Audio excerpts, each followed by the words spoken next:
Hello, everybody. Welcome back to Tabletop Notch. We have a very sort of chill, cool, off-the-cuff episode. Good evening. Welcome back to Tabletop. Welcome. Cheers. We're all in very strange seats. Most of us don't like. I don't know about y'all. Oh, let me go fix one thing really quick as that's happening. I can see. Oh, it. yes, the notifications are hiding behind Oh, no. our overlay. Nope, they're going to be fixed right I want to now. see Right. Hey, there we go. all the wonderful things that you folks are doing and saying. Yes. Thank you all for joining us. If you weren't here or don't follow our media and just choose to be wonderfully surprised, we don't have a regular episode tonight. A couple of our players are celebrating Canadian Thanksgiving, to which we say, thanks.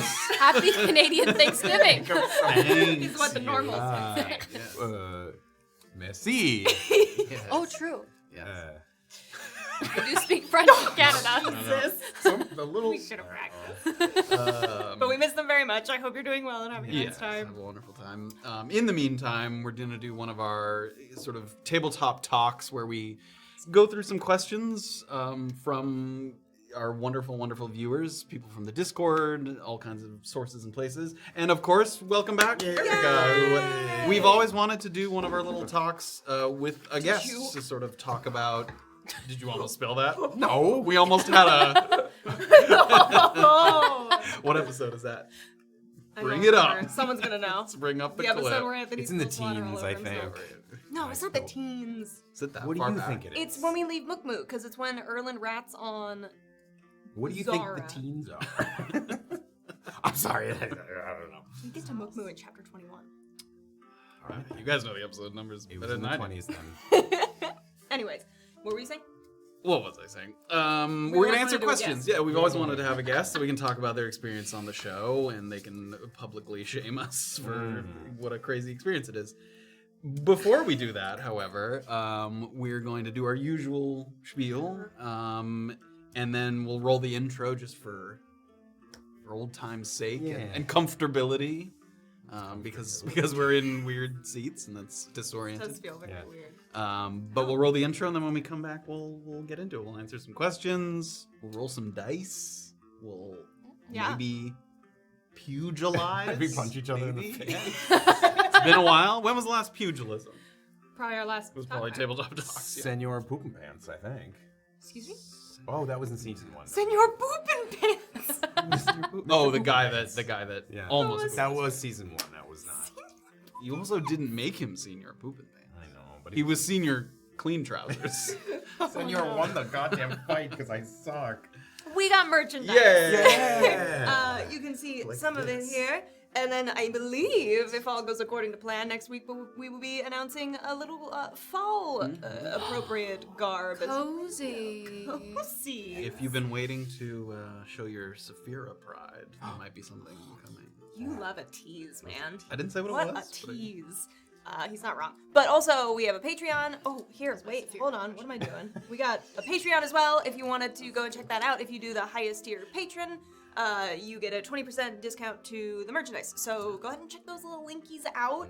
And I'm gonna toss it over to. Wait, no. Are you gonna give fake John? Yeah, because I'm in the Because you're chair, the and then John's you one. have to do I me. think the Discord. Every week, if you miss this episode as it is airing, we promise to put it into a podcast. In which case, you can then listen to it on a Tuesday. Why'd you promise? Because it typically We move happens. you one seat over and you fucking lose. All right. There will be a podcast. It will come out on a Tuesday, and it'll be in all the places that podcasts live, like Apple, Spotify, other anchor things. You might know about that because of social media, of which we are rampant with. Our Is this still a John impression? I don't understand. I totally lost it. It was only that terrible shift of my seat. All right. There's social media that you might be on, such as Instagram, Twitter, other ones. YouTube is a big one. TikTok. That's the other one. We're tabletop notch, all lowercase on all of those. Find us there, please. And also on Fridays, we do a re-air of the previous week's episode, where you can come and see it on YouTube if you missed anything. Sorry. That's true. And we try to answer some questions there if we can. You're right. We also have a Discord. Oh no, that's me. That physicality was spot on. We have a Discord where there's a bunch of lovely people who chat about the show, talk about old episodes, new episodes. We fan theories and character art, fan art. And it's gonna get made over. Yes, it has been. This upcoming week, we're gonna like revamp the whole thing because it's getting so big, and we need to kind of restructure a bunch of stuff so that we can help develop a community. I'm so Don't sorry. cry. I'm still laughing too hard. Yes. Would you like to talk about your endeavors? Would you like to give us a Zoe impression? Oh no. That was it. I don't know what she normally says. As soon as she does that, we just tune her right out. Hi. Hope you're watching. Hello. I have a podcast. It's called Seaweed Brain. It's about Percy Jackson. You can listen to it on all platforms. That is all. Concise. Succinct. So, He's a pro.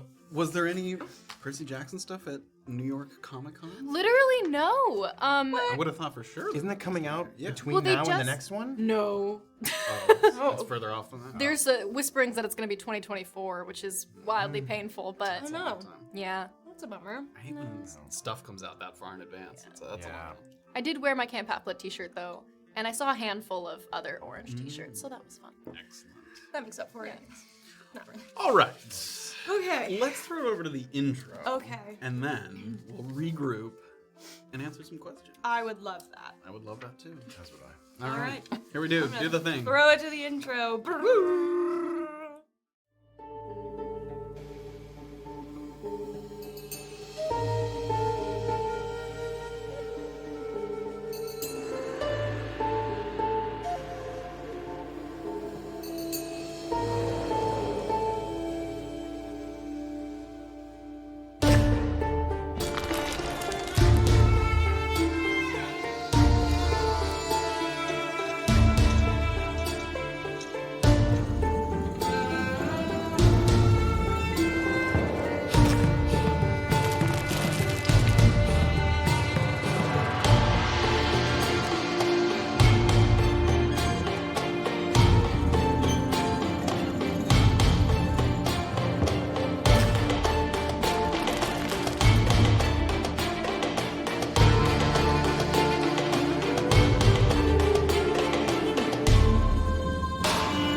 All right.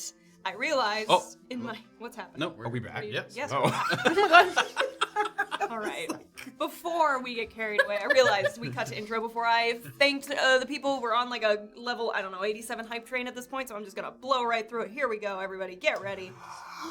Helmer 501 resubscribed, Strong resubscribed, Hopeful Optimist did 3 bits, Jack Rubber Power gave out 5 community subs, Crazy Locha resubscribed, with your little tabletop notch mug, thank you so much. Ali Slayer did 20 bits, Snapping Cobra did 100 bits, Crazy Locha gave out 10 community subs, Happy Panda 79 did a community sub, Snapping Cobra did a community sub, Ali Slayer 23 did 100 bits, Crazy Locha gifted 11 community subs, Crazy Locha did 1,000 bits, We have Snapping that many Cobra... people watching. Snapping Cobra did 100 bits, a Wild Meat Popsicle cheered 1,000. I'm trying to hold my breath. Oh, is that the Solidarity. thing you've been doing? Just now. Oh, okay.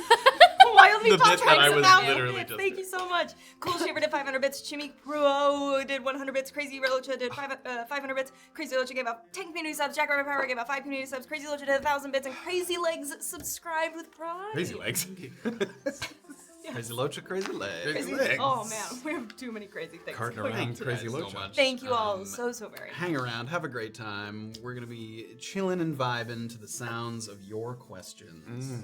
We have stuff that we kind of Sorry. we have stuff that we kind of collected beforehand on YouTube and Discord, but because we can't really look at those during the stream, I actually have a handy dandy command instructing people how they can submit questions in the Twitch chat. So you can and just we have.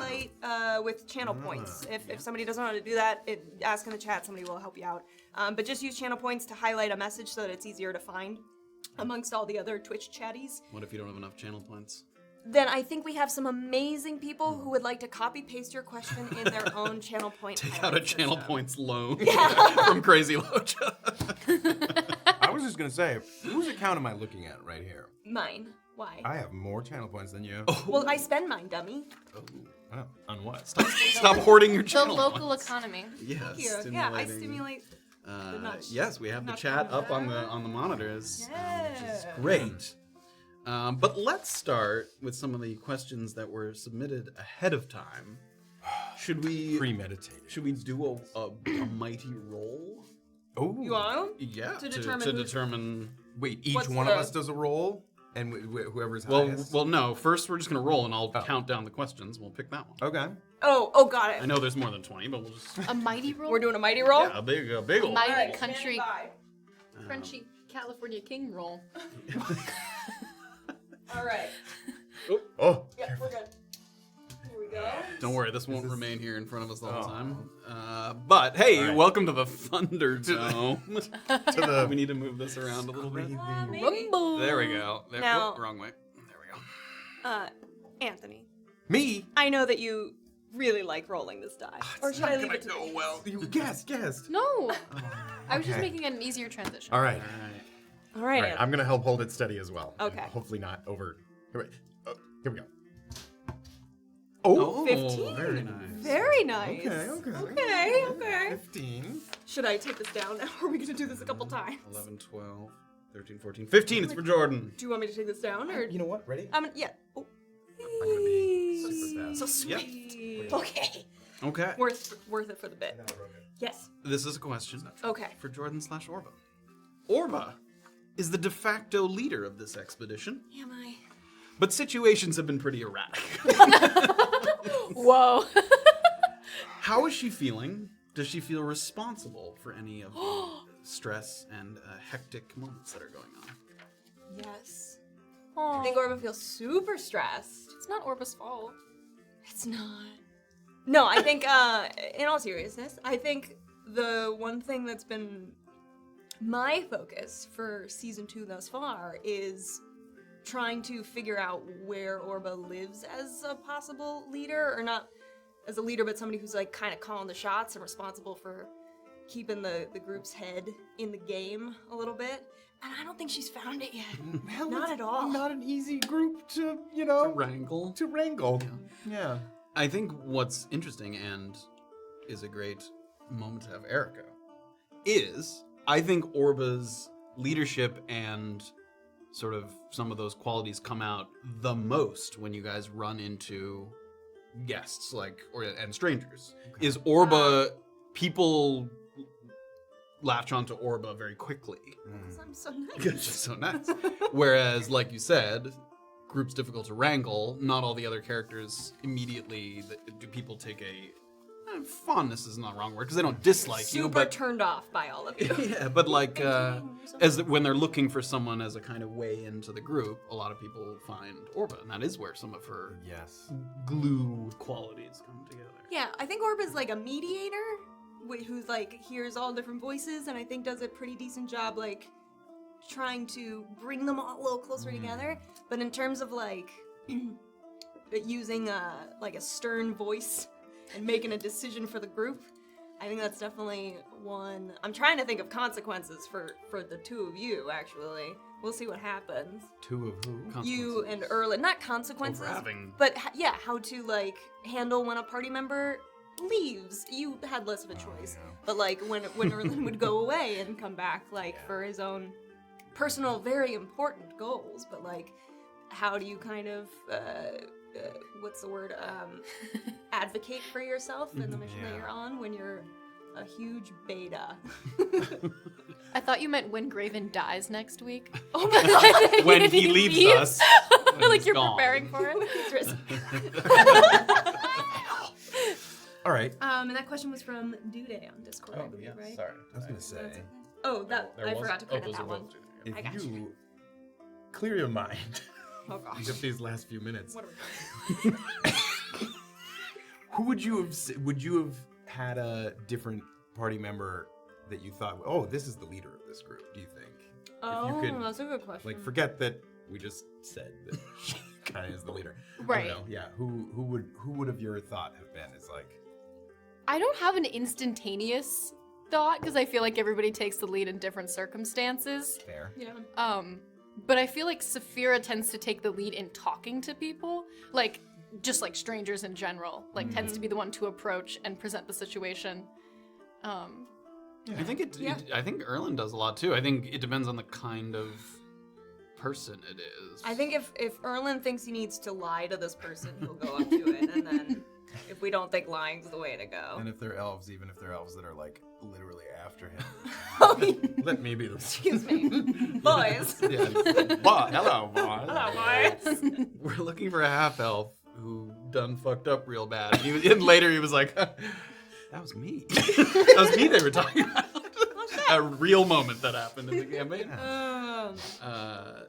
So yes, to Yeah. a fault, Erlen does rush in to lead us in conversation. Yeah. It depends on the kind of character you're approaching, which is interesting. Because in Amy's backstory, which is available on Patreon, Yeah, you Oh, can't yes. talk about it. They have to talk. I didn't put in there like whose mission they were on specifically. I said that they were heading north, whatever. But so did you, in some of the sort of research, I know you watched a little bit of some episodes leading up to that. Did you know that at all? That they're like kind of on Orba's mission at the moment? Absolutely not. Didn't know that? No clue. Okay, No. yeah, I didn't know if that was like immediately apparent, or you were like, no, I didn't. Yeah, we weren't like Erland chapter 2, where we were like, "Hello, new person.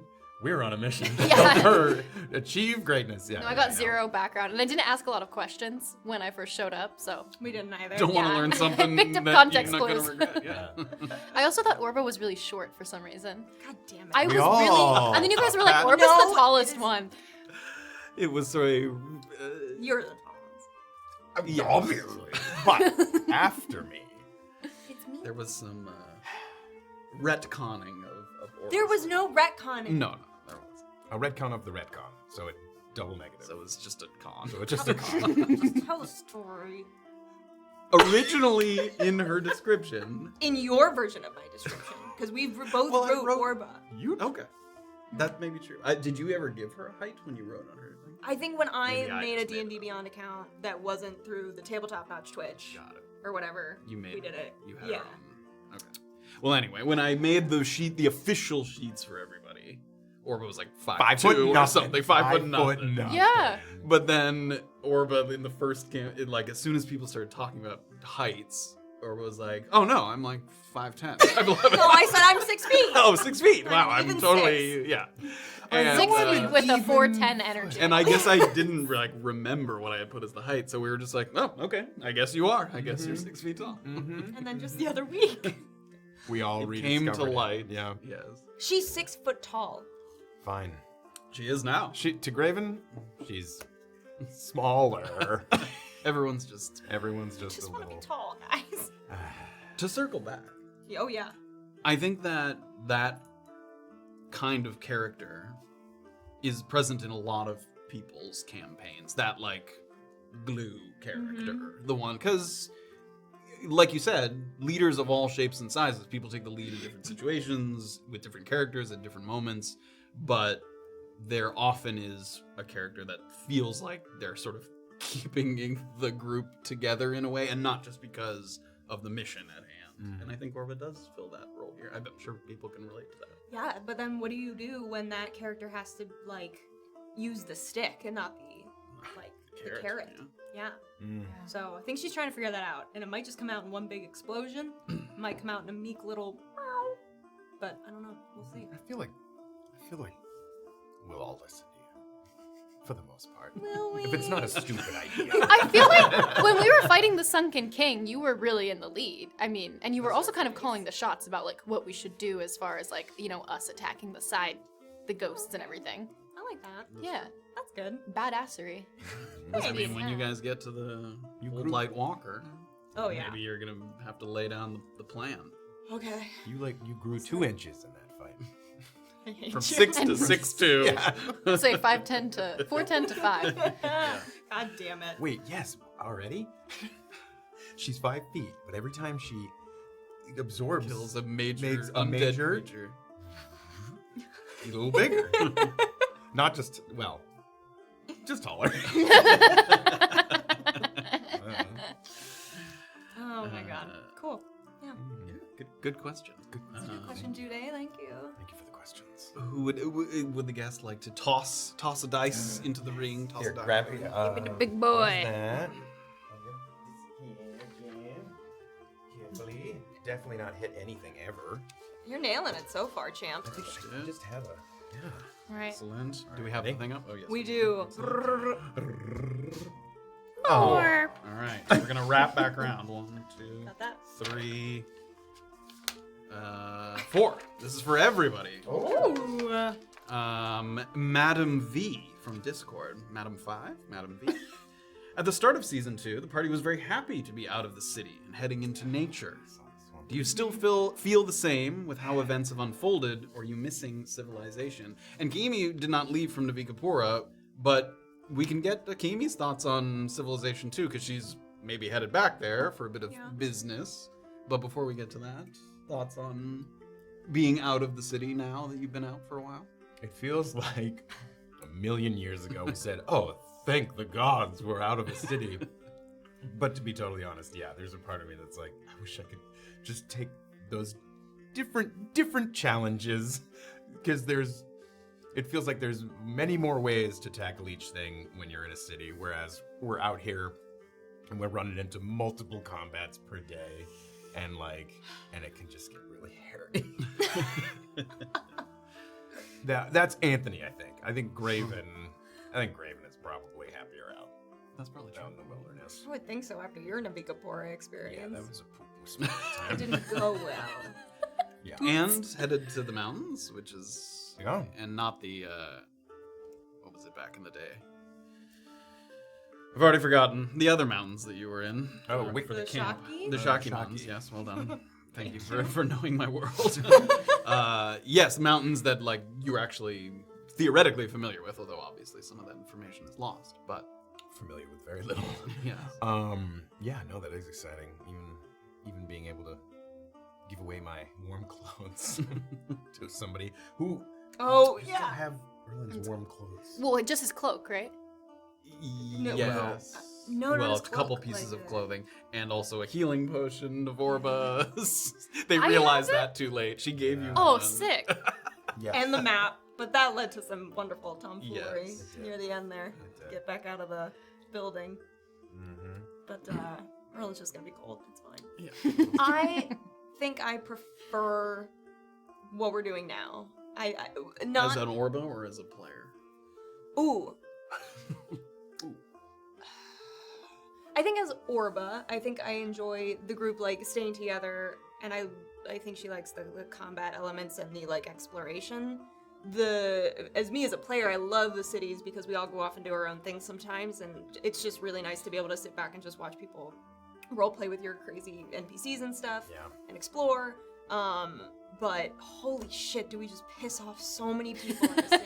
Yeah. We just make them so mad instantly. And we just walk through the front gates Cities are full of meanies. with like, middle fingers up. And just- friendlies? yeah. I mean, you meet some nice There's just people, more of both. That's true. But yeah, I don't miss the the problems that we seem to create for ourselves. And the problems that come with splitting up, because that always happens too. Why do we do that? We gotta not. It's efficient. So, yeah, sometimes you gotta get some shit done. We're not gonna hold hands the whole time. We can hold hands a little bit, but not. A little more than we did, but Yeah, a little yeah. less than none. All right. Yeah. Let's stick together in the city. Yes. Yeah. I love being on the road. Yes, and Kiimi is a city halfling. City gal. City gal at heart. Yeah, city but we've girl. only known her in In the wilds. woods. Yes. Yeah, born and raised in the city. Yes. In the sewers, really. In the poop pipes? In the rat sewers. In the super poo rat sewers. The big I feel like in the city, she's kind of like a little bit of a loner. Like, she obviously likes people.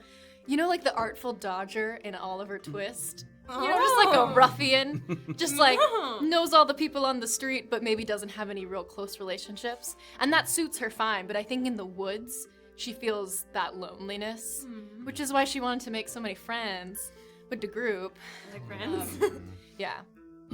Yeah, now that she's going back, like you said, knows a lot of people, not a lot of close friends, and now like her family, which has been like sort of a stalwart thing to rely on, it's like, now that's in a little upheaval, so...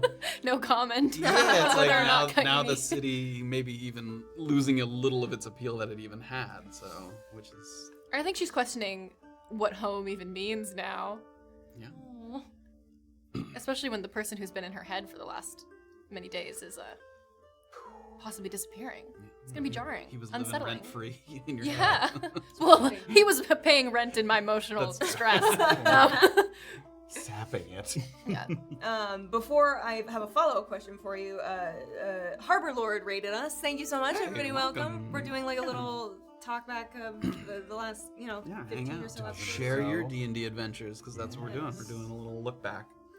As far yes. as for Kiimi, when the episode ended, did you have, you don't have to say like what she's decided to do, obviously, because you might come back someday, but like, was there an instinct? Was there like an initial, like immediate urge of what you'd end up picking when you get back home, or are you just like completely floored? I was pretty floored. Just 'cause, I don't know, as a person, I have not, as Erica, have not thought a lot about Kaimi's relationship to her parents at the time that I got that whole letter and the whole spiel from Mr. Bard guy. Wait, do we know what his name is? No. You never have.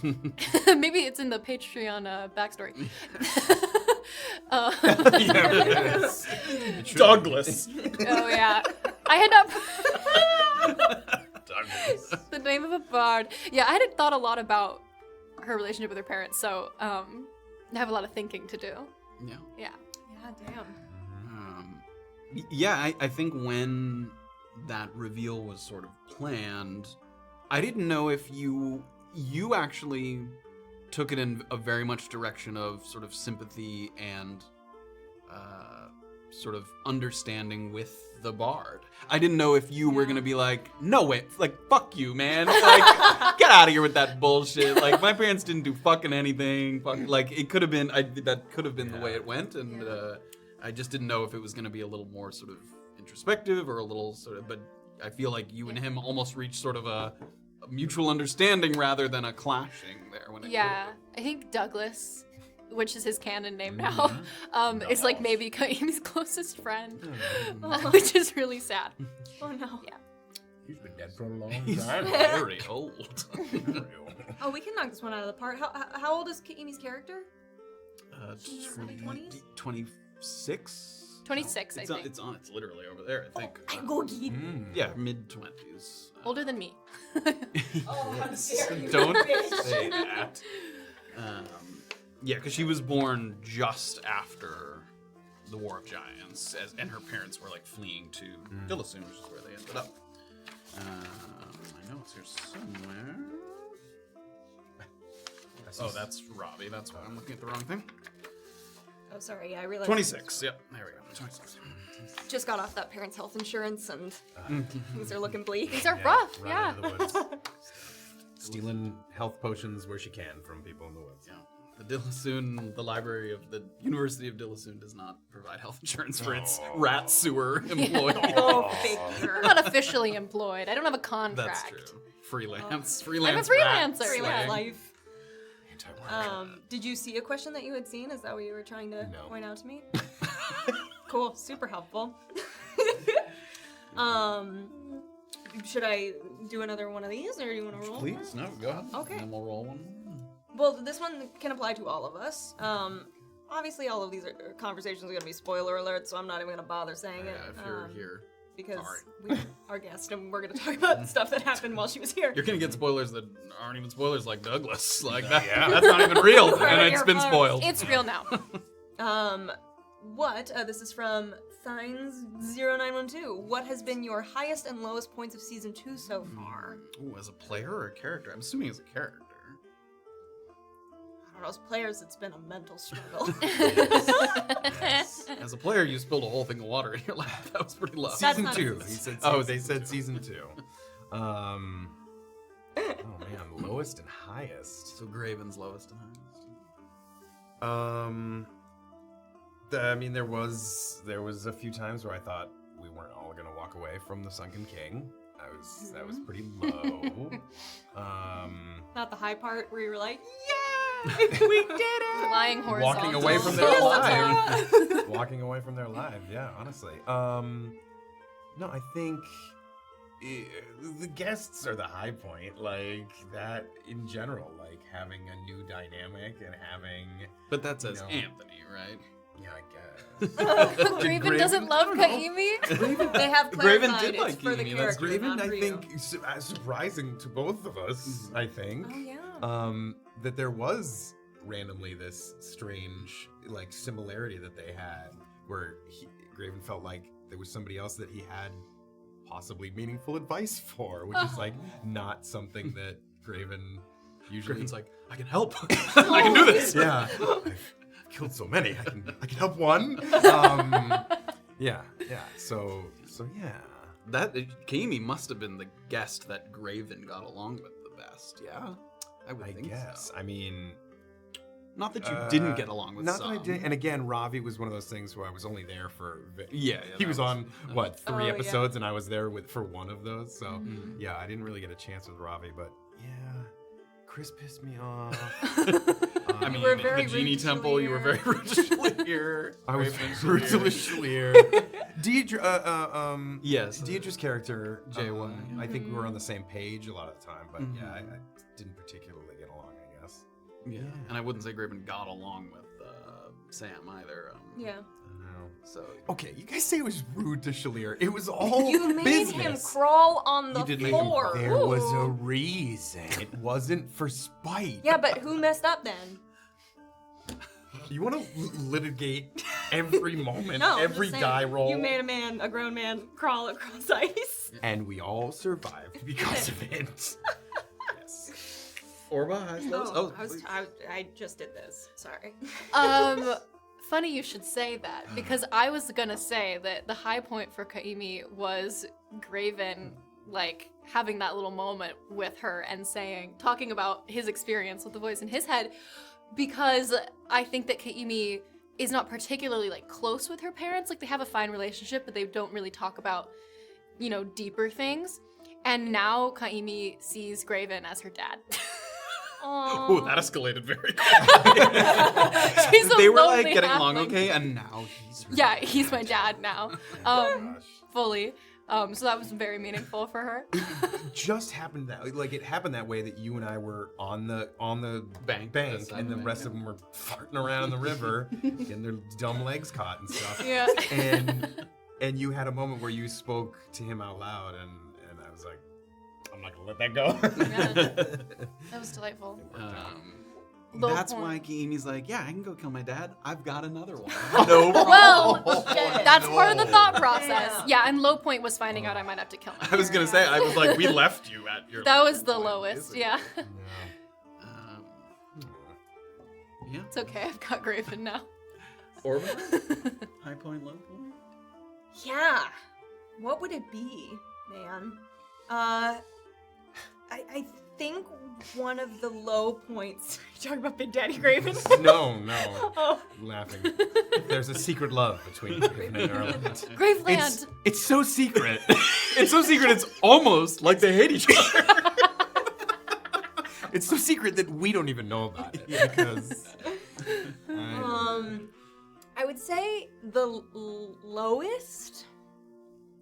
I would say the lowest point is actually during the Sunken King fight when he like starts bringing up like memories and mothers and things. I think that was when Orba finally realized it's not just gonna be like cultivating skills, it's gonna be a lot of underlying things occurring in order for her to figure out how to do what she's trying to do. So It's like cognitive behavioral therapy. yeah, she's gonna go deep. Yeah, Orba was like, "Oh, I'm gonna go out in the wild, kick some undead butt, and come home. That sounds great." Super powerful. Yeah. And then they're like, talk about your mother. And she's like, no.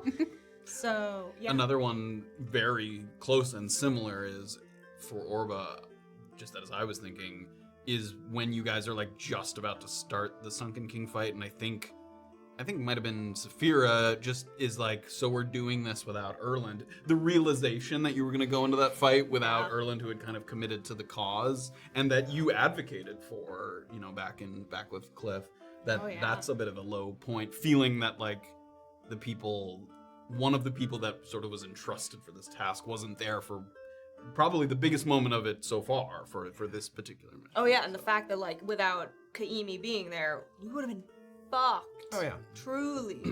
She was the only one who did anything. We didn't do anything. 100%. But she did a lot. Graven lied down like this. Yes, you lie very flat. Strategically laying down. Strategically making people crawl. And he peered over little rocks. Oh, come on. He rung the bell. He dinged the dong. He did things. He He did. dinged a few dogs. Ding mad dong. You know, I think about it. I don't know if I'd call it a low point, but realizing that Graven cannot physically see Reaper Orba was such a, like, not only we're going to have to wrestle with the fact that our, you know, our influences above us are at odds, but it's like, here is a physical manifestation of how these things are going to come to something. There's going to be something bad. I don't know. Yeah. I think there's even a question here that discusses that topic. Oh, yeah, it was from Due Day. If I can ask it. Please. Graven and Orba are on two clearly different deific paths. We know Kuuzni has accepted Graven's wavering faith, but specifically asking him to stop Orba tapping into Desecrated Ground's power, which he didn't do before or after. Do you think our cleric and wizard are going to come to a clash of ideals or powers? That's like exactly what you were saying.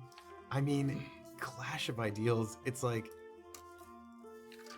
we are not at odds, but our paths are at odds. And so... Roll Music for initiative. Here we go. Are you ready? I cast Calm Emotions. I don't know. I fear it every episode. I fear that there is going to be some kind of... I mean, and I didn't realize it at the time, but you gave me one of those recently with the Desecrated Grounds of like, defy me and help her, or help me and like, not even defy you, like actively hurt you. And so I think it's pretty obvious what I went with, and what I, even if I had understood what was going on, what I would have went with. But I fear it every episode. I fear every episode that there's going to be the comeuppance, like the shoe's going to drop, where it's going to be very clear that something that benefits me is going to be detrimental to you. But like benefits you in a major way. I don't know. Keeps me alive. What if it's keeps me like, secret? Brings Keeps me your parent back from the wherever plane they are? I'd like to not think about this. For people who might not be like terribly familiar with the intricacies of the story, Graven is a cleric of certain gods that are very. Why don't you describe it. You're the DM. He's one of the meddling gods, which are the more powerful, having most of the influence over the area that we're focused on. And Guuzni always has kind of one chosen cleric, which was Graven, but Graven and him, their relationship came to a boil when Graven sort of discovered that he had been lied to about his past. So now Graven, who is sort of a reluctant cleric of Guuzni, and Orba, whose sort of mission is based around the cycle of the gods and making sure that old gods give the way to new gods, and it doesn't just have this long gods sort of standing over everybody else with their power. Kuzni's one of the old gods, and somewhere along the way, Orba and Graven are, in the back of their minds thinking Orba might have to put Kuzni out to pasture, and Kuzni might say, it's not time for that. Taking Graven with me. Well, honestly, that your path leads to people like me, maybe not being dead, but certainly being taken out of the picture in some way, like whether that's losing all of my powers, losing my life, and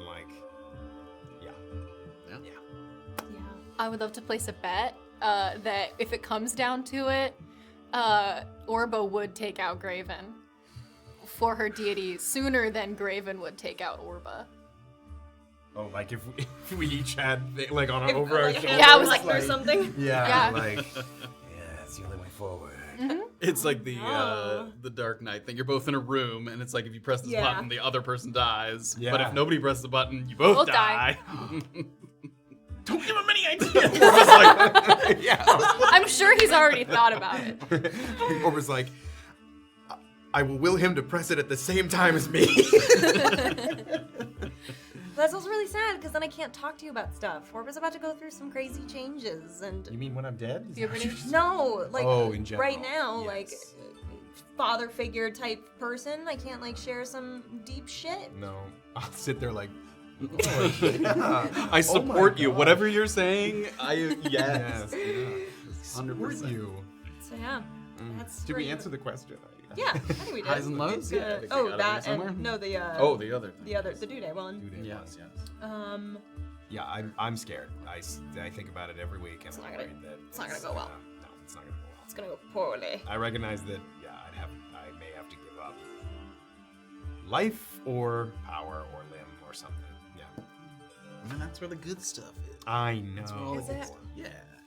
I mean, that's the stuff. I mean, I know there's all kinds of games that are sort of a little more exploration-based D&D. There's a little more combat-based, but ours is obviously sort of very story-driven, and there's sort of a end in sight. Well, that's one of the kind of endings of the big arc that's sort of out there. So, yeah, something that we've been thinking about. Yeah. Oh my gosh. I'm reading for DM questions because you've been seriously neglected. You can ask a DM. Was there one that you I wanted to get lost. to, or No, pick one. well? Let's start at the beginning here. That like talks about you creating the world. Okay. Let's see. Oh, here we go. Started with a ball of clay. This is from Sissy Stung on Discord. Sushi. Oh, sushi. Good evening, sushi. What drove you to go homebrew in the first place? Was it the desire to create and keep growing your creative ambition, or something else? Yes, it was desire to sort of have simply more leeway and freedom. I had some loose sort of plot threads, and the modules are great. They're super well written. They're a ton of fun to play through. I've seen other streams that are playing through Strahd and Fandelver and Waterdeep. Yeah, all kinds of, and they're great. And there's tons of room for creativity. But just with some of the plot lines I had in mind, I was like, rather than sort of try and work them into an already existing sort of through line, I was like, let's kind of start from scratch. And I did the thing where, which I highly recommend, although everybody has different styles, always start super small. I mean, I didn't build out this whole world from day one. We started in a very little small locale at the southern coast of this continent, and each time the party moved, I sort of grew the world a little bigger until more and more and more. Like, if you ask me right now, like the western cities of the continent, they're not terribly fleshed out at the moment. Like I have some They got people, rats. yeah, They got rats. Lots of until cats. soon, yeah.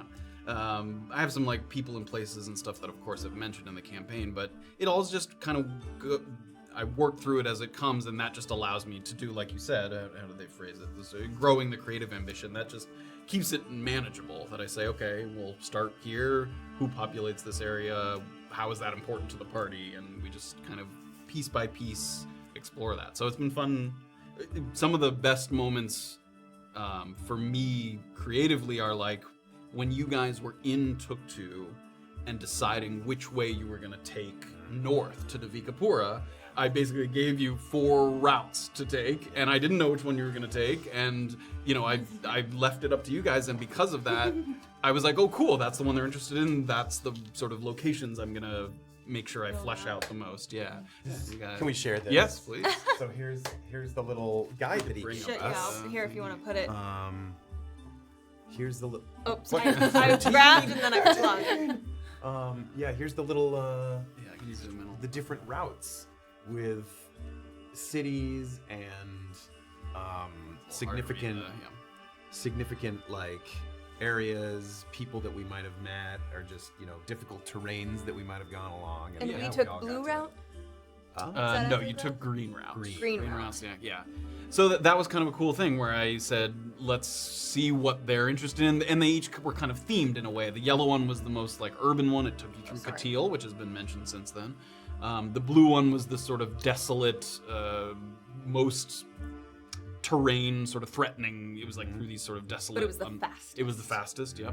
The green one was very much through the forests of the Ackley Grove, which had its own sort of thematic elements to it. And then the red was the kind of coastal road, which could have took you along the water. So each one, I could have built out a different part of the world, and you guys ended up picking the Ackley Grove. So there's the one that people do as a challenge. that's for on the themselves. blue route. That's the blue. There's one of the locations, you can't read the text on the thing, but it's called Scrutiny. That's it. And it's like it's almost like when people go camping and or even like Everest climbing, like it's a personal challenge to tackle this like unforgiving atmosphere. And I think when you first were looking at it, Graven was like, we should go there. I should test myself. Nobody will know that there was other people with me. Yeah, you're supposed to go alone. That was sort of part of the Oh, wow. Why didn't we go along the coast? There was a reason that we went too long. blue. It just was too long. Yeah. Those were the middle ones. The yellow was the longest route. Yeah. And the green and red were the middle ones, and the blue was the fastest. I feel like there was like one specific outpost along the way. It did take you past Netter's Nook, Yeah. which is big time Gentle Void territory. Yeah. And I think Bizarre was still with the party at that time, and Yeah. I think that was a deciding factor to her to not go. So we went through Leopold's garrison Yeah. instead. The other big gentle boy. Yeah, they're everywhere. What are you gonna Can I build on that really quickly? do? You may. Is that okay? No. From Compensation Thrall at YouTube, when world building and writing, where do you struggle and how do you work on it? Oh. Where do I struggle? Sometimes there's struggle in differentiating similar atmospheres. Like, the party's gonna go through forests as they travel. They're gonna go through a bunch of them. You travel, you go through the woods. And sometimes I have to sit and ask myself, okay, what makes this one different? What makes it interesting for the party? Like, you guys have gone through the Ackley Grove, you've gone through Trickster's Thicket, parts of it. You've now gone through the Ebb Woods. So there's all these different places, and Unique. yeah, the struggle sometimes, and that I take a lot of time making sure that they all feel different, that they all have a different atmosphere, even if the place itself doesn't seem that different. But the people you meet there, like the Ackley Elves, were very different from the Elatrian Elves that you guys have met. Two very, very different cultures. Yeah. So I think that's both a difficult part, but also rewarding when it feels like you're not just rehashing some of the same material. So yeah, there's the forests. That was one. I mean, you guys are coming up on the Roper Mountains, which is going to be another mountainous terrain. Aw. It's going to be very, very different than the Shocky Mountains. It's gonna be no one in it. It's gonna be peaceful, tranquil, maybe way. the occasional almirage. Occasional hot spring. Oh, Yeah. mirage. But yeah, I always try to ask myself what makes this interesting for the players who have already gone through areas like this. What will make it interesting this time? And if sometimes the answer is it's not, or like there isn't something, and if that's the case, that's the time when you have to be like, okay, maybe this is a 1-episode forest and not a 10-episode forest, because you don't want to linger in a place that feels like we've kind of already been here, we've done this. So something that can be difficult to let go. Like if I had built up a big location and then I'm like, I don't really have anything for this, so I guess we'll just go through it really quickly. But it depends. It always depends. So yeah. Wow, I would have never thought that, but looking on it now, like every forest in every city that you've made is so distinctly different. I mean, you've experienced 2 forests yourself, Yeah. and 2 very different forests. holy moly. The Ebwoods are built different. It's true, and unbuilt different. They broke. Oh, that backstory is like one of my favorites too. So cool. How the Ebwoods came to sink as killer. Yeah. Well, thank you. Yeah, of course. Let's throw one to Erica. Because we've talked about some shit that had nothing to do with gaming. I like listening to you guys. This is a good one. I know the answer to this, but then we'll elaborate on it. Was this your first time playing Dungeons & Dragons? Yes. What was it? How did it compare to what you expected? Was it different? How was it different? Sort of. This is such a lame answer, but my only context for Dungeons & Dragons was watching Stranger Things. Not the That first. is- And having a lot of friends who have told me a lot throughout my life that I would really like Dungeons & Dragons, and like fans of shows like, Critical Role and stuff kind of tell me You can say that. Critical Role. People know who they are. It's okay, I've actually still never watched it, but being like, Erica, you have to watch this, like you love it, and like whatnot. I had friends in college who played, and we're always trying to get people to come and play, but I never had time. And it is so much better than I even in my wildest dreams thought it would be. It's the best thing ever. Obviously, I have been extremely lucky to not just like play Dungeons & Dragons, but to play in Matt's world, which, as we just discussed, is wildly fleshed out. And Yes. it's the coolest thing ever. Like, I think somebody asked about day jobs, and I'm an actor. But it's like better than acting because you actually get to make choices. Like you can be, if you're in the zone and you're acting, you're like, oh wow, I'm existing in this world right now, this is cool. But you still have to like pull out your lines that you've memorized, or your character's choices are preordained. But when you're live action role playing, you are fully immersed. Like, I literally feel like I black out every time I'm in this room. And then I open the door and I'm like back in real life. So We don't like drug her or anything.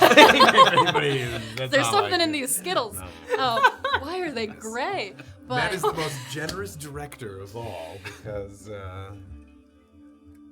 of that. Because Yeah. because there is a framework, but we get to do whatever we want. oh my god, it's so cool. Yeah, I mean, you took to it.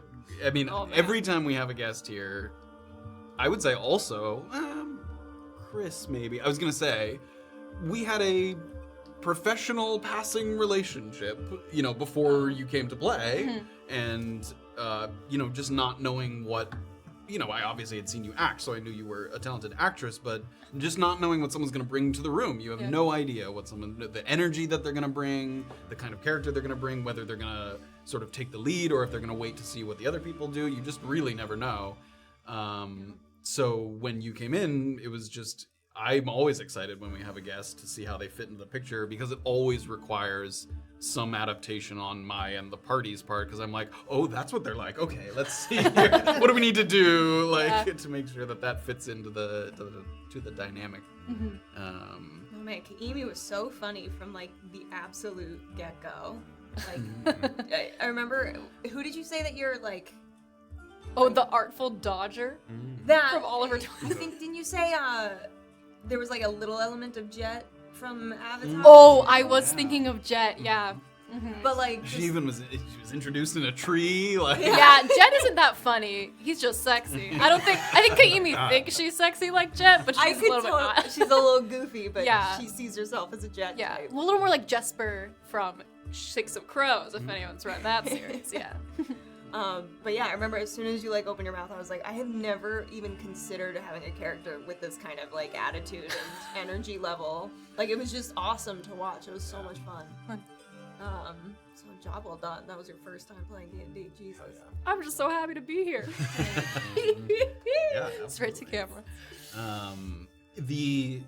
You said you have friends that play like regular games. Did you talk to them about your experience here, and did they ask like? Yeah, I immediately texted many of them after my first one-off here, Like, and was Jonesing. like, Who's got a game? I was like, you were right. When are we playing? But I'm also I haven't played in a different campaign since this started, so I'm worried about creating a new character and how that's all gonna go. It's gonna be very new. But Oh, bring Kaimi. She's down to clown us. I mean, yeah, she's off on her own thing, so I guess she can just hop around. Portal come. She's like, before I go home and deal with some stuff, I'd like to explore the world. Yeah. Fun adventure.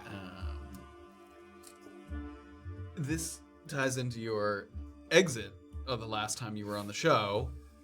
Kimi has once again left the party without the painting supplies she gave to her. Which I totally As knew a and show did of on good purpose. faith. Both times. Is this a confirmation we'll see her again in the future to take back what's hers? That's up to Matt. Perhaps. There's lots No of comment. ways. Paints or not, I'm sure that there's lots of ways for.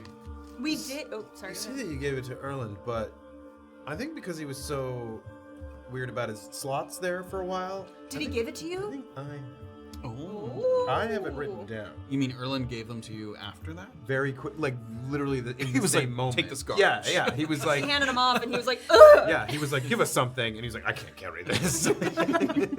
I think. Okay. So Okay. All right. that's all I I'll say. believe it. And if you ask nicely, you might be able to have them. But yes, you have to Maybe come I back want to do Graven to keep them as a token to Aw. remember me by. My dad. Duh. Meld into the tree. Do a Tobias as in his blue makeup, Blue like makeup. tree. Yeah. Only in color. Only in color. Dumb. Where should we go To the two of you, Yes. because there's one that was directed to the both of you. Crap. This is it either the one that Duday says- or Travis from YouTube. I forgot to credit it. Thanks, guys. I'm so sorry. Can you walk us through the character of Kaimi? Was she always Erica's character or just a random inconsequential encounter that turned into a beloved PC?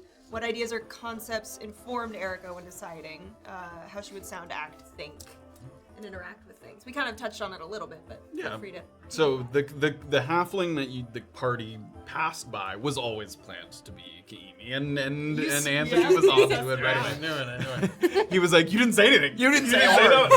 There's no words. And that means something. Yes, that was always planned to be Kimi. I liked the idea that they got a glimpse of her as opposed to it just being someone that they had only seen for the first time, because that tells you kind of a lot about a character. Like, she was running from the elves, and immediately the party kind of had something in their head about who she might be. So yes, that was planned.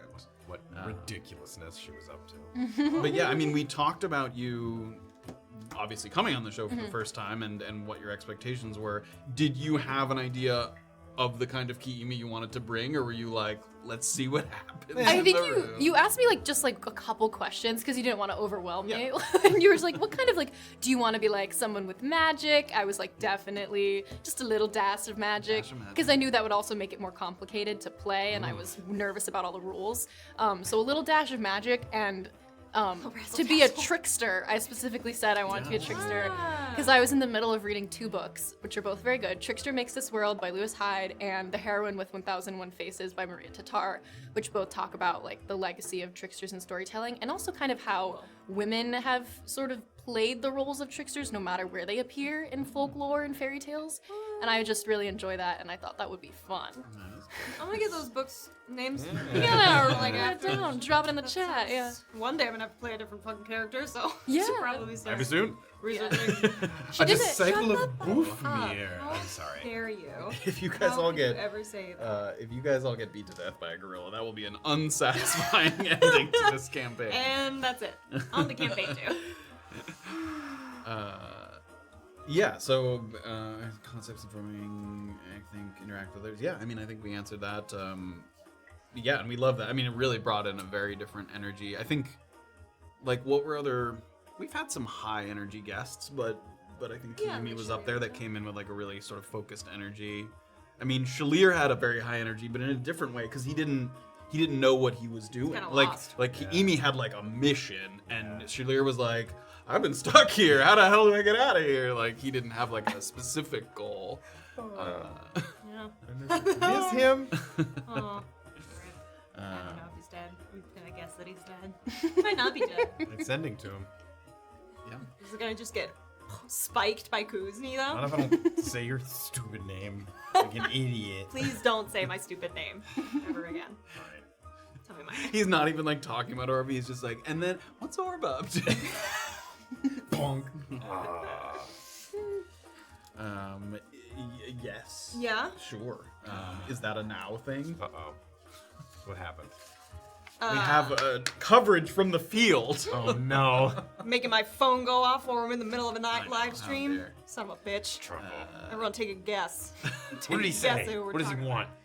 What do you think he wants? Like to call in. Ooh. Like I said, from the field. And We don't have any questions for you. from the field, Hey, live from coming to you Canada, live. Yeah. we have Erland. Happy Canadian Thanksgiving. Merci. Oh, hello. Turn the music off. Hey, so we're in between turkey and pie, and we had a question actually on for the we had a question for the cast. That is on speaker. Why is my speaker so quiet? So quiet. Hold on one second. There we go. There we go. You gonna pump us up? Oh, here we go. We're pumped, baby. Ooh, there we go, pumping us up. All right. You have a question for us? Let's make sure. Yeah, we're long-time fans, first-time callers. A quick question. So this is a question for Kaimi, if that's cool. Yeah. So It's not. What else you got? she took Erland's clothes. She took like all of Erland's warm clothes. Yeah. Sounds like it's going to be important later in the story, and we And just how want does to she know. plan on getting it back to him? Well, Kaimi thought that when Erland came back, they would fist fight based on certain comments that John had made on YouTube, and that didn't end up happening. So, Right, just right. to maybe pick a fight for the next time she maybe Oh, shows so- up, she did take his stuff. Oh, so it's like we're on a dirt road right now, and the car just almost hit us.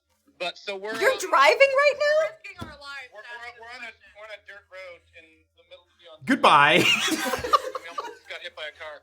Are you in a car or are you walking? No, we're on a dirt road, and What? That's not answering the question. On wheels or on your feet? Okay, you're we're on our walking. feet. We're on our feet. Jesus. Crawling on a dirt road. So the stealing of the clothing was intentional, so that the fight could happen, is what you're saying. Yes, totally intentional. Okay, that's great. That's good to know. Yeah. Well, thanks, guys. The campaign's going super well, and we really can't wait to see where it goes going forward. We're big fans. Big fan. Okay, awesome. Oh, one last thing, by the way. We think Graven has the paints and not Erland's. Bye! They were really in character for that bit. Click. Ladies and gentlemen, Erland and Sapira. We miss them and love them See you very next much. week, you Erland and promise. Sapir on a dirt road. I'm gonna text them because I feel mean now after hanging up. Oh, they'll Oh. live. They know, right? They know me. Yeah. Anyways. Thank you for accepting the chaos. See them next episode where they're gonna get dirt roaded. Oh, The no. Oof. the next question I think we're gonna roll for again. Oh, Let's okay. bust Roll. out the goods. Yeah, you wanna roll at the Shall end? I? Yes. Yeah. And I'll go from where we left go. off last time, which was Bada bing. Safety first. Oh my god, folks. zoom out too. Where's the remote? yes, take that. Roll with care. Whoa. Whoa, Oh my so far God. out. So far. So I'm gonna zoom back Don't in. look at my lap. That's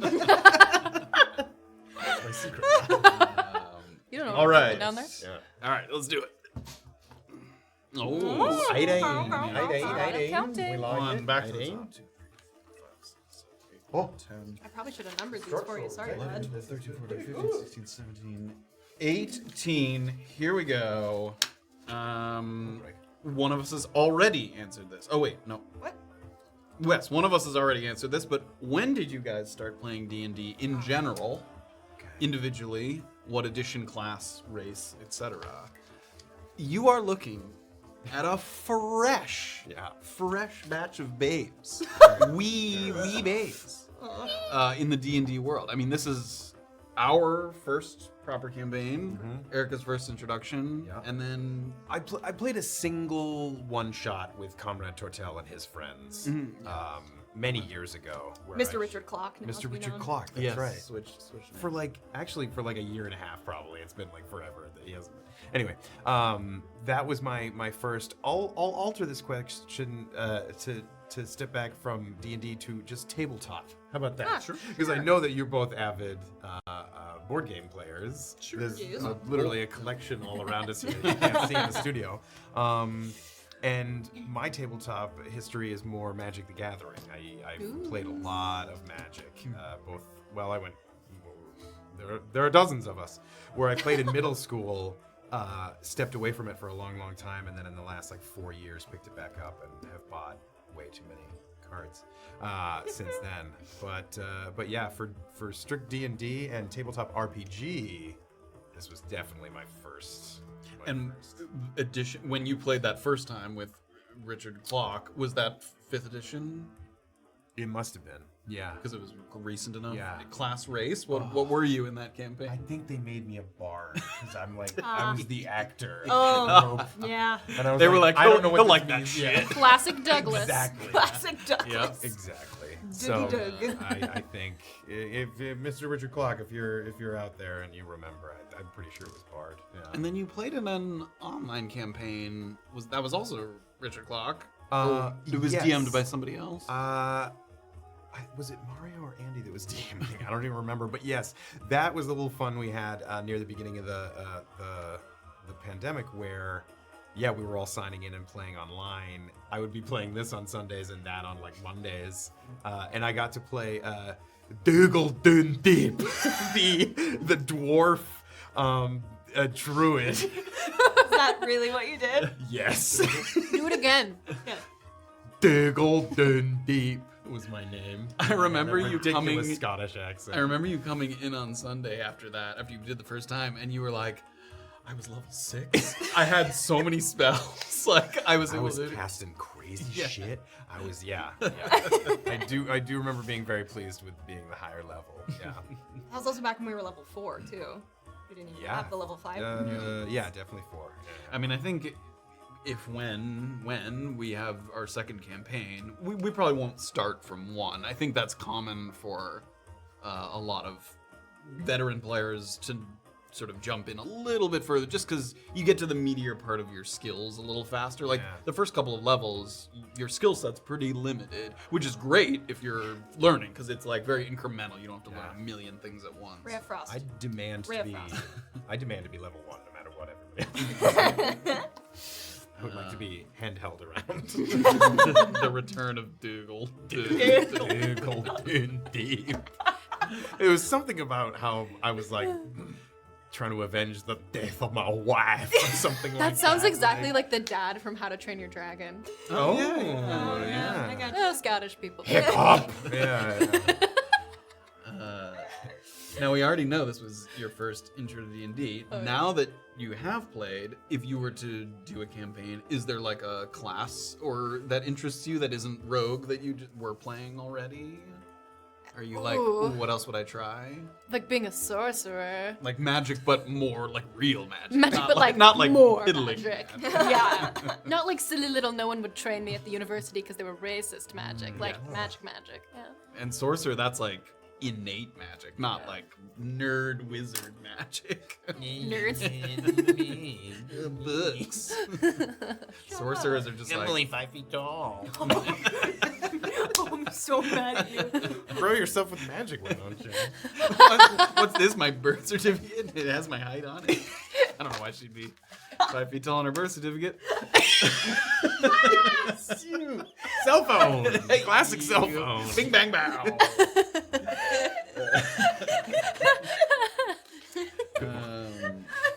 Sick burn. Yes. Self-burn. Yes. I think we've had this one before. I think we might have even. We'll see if anything's changed. In addition to what would you classes that you're interested in a new campaign? I think we did this at the last talks, but has anything changed? Yeah. I don't know. I think I said barbarian last time, maybe, and I probably would stick with that. Something real physical. I don't know.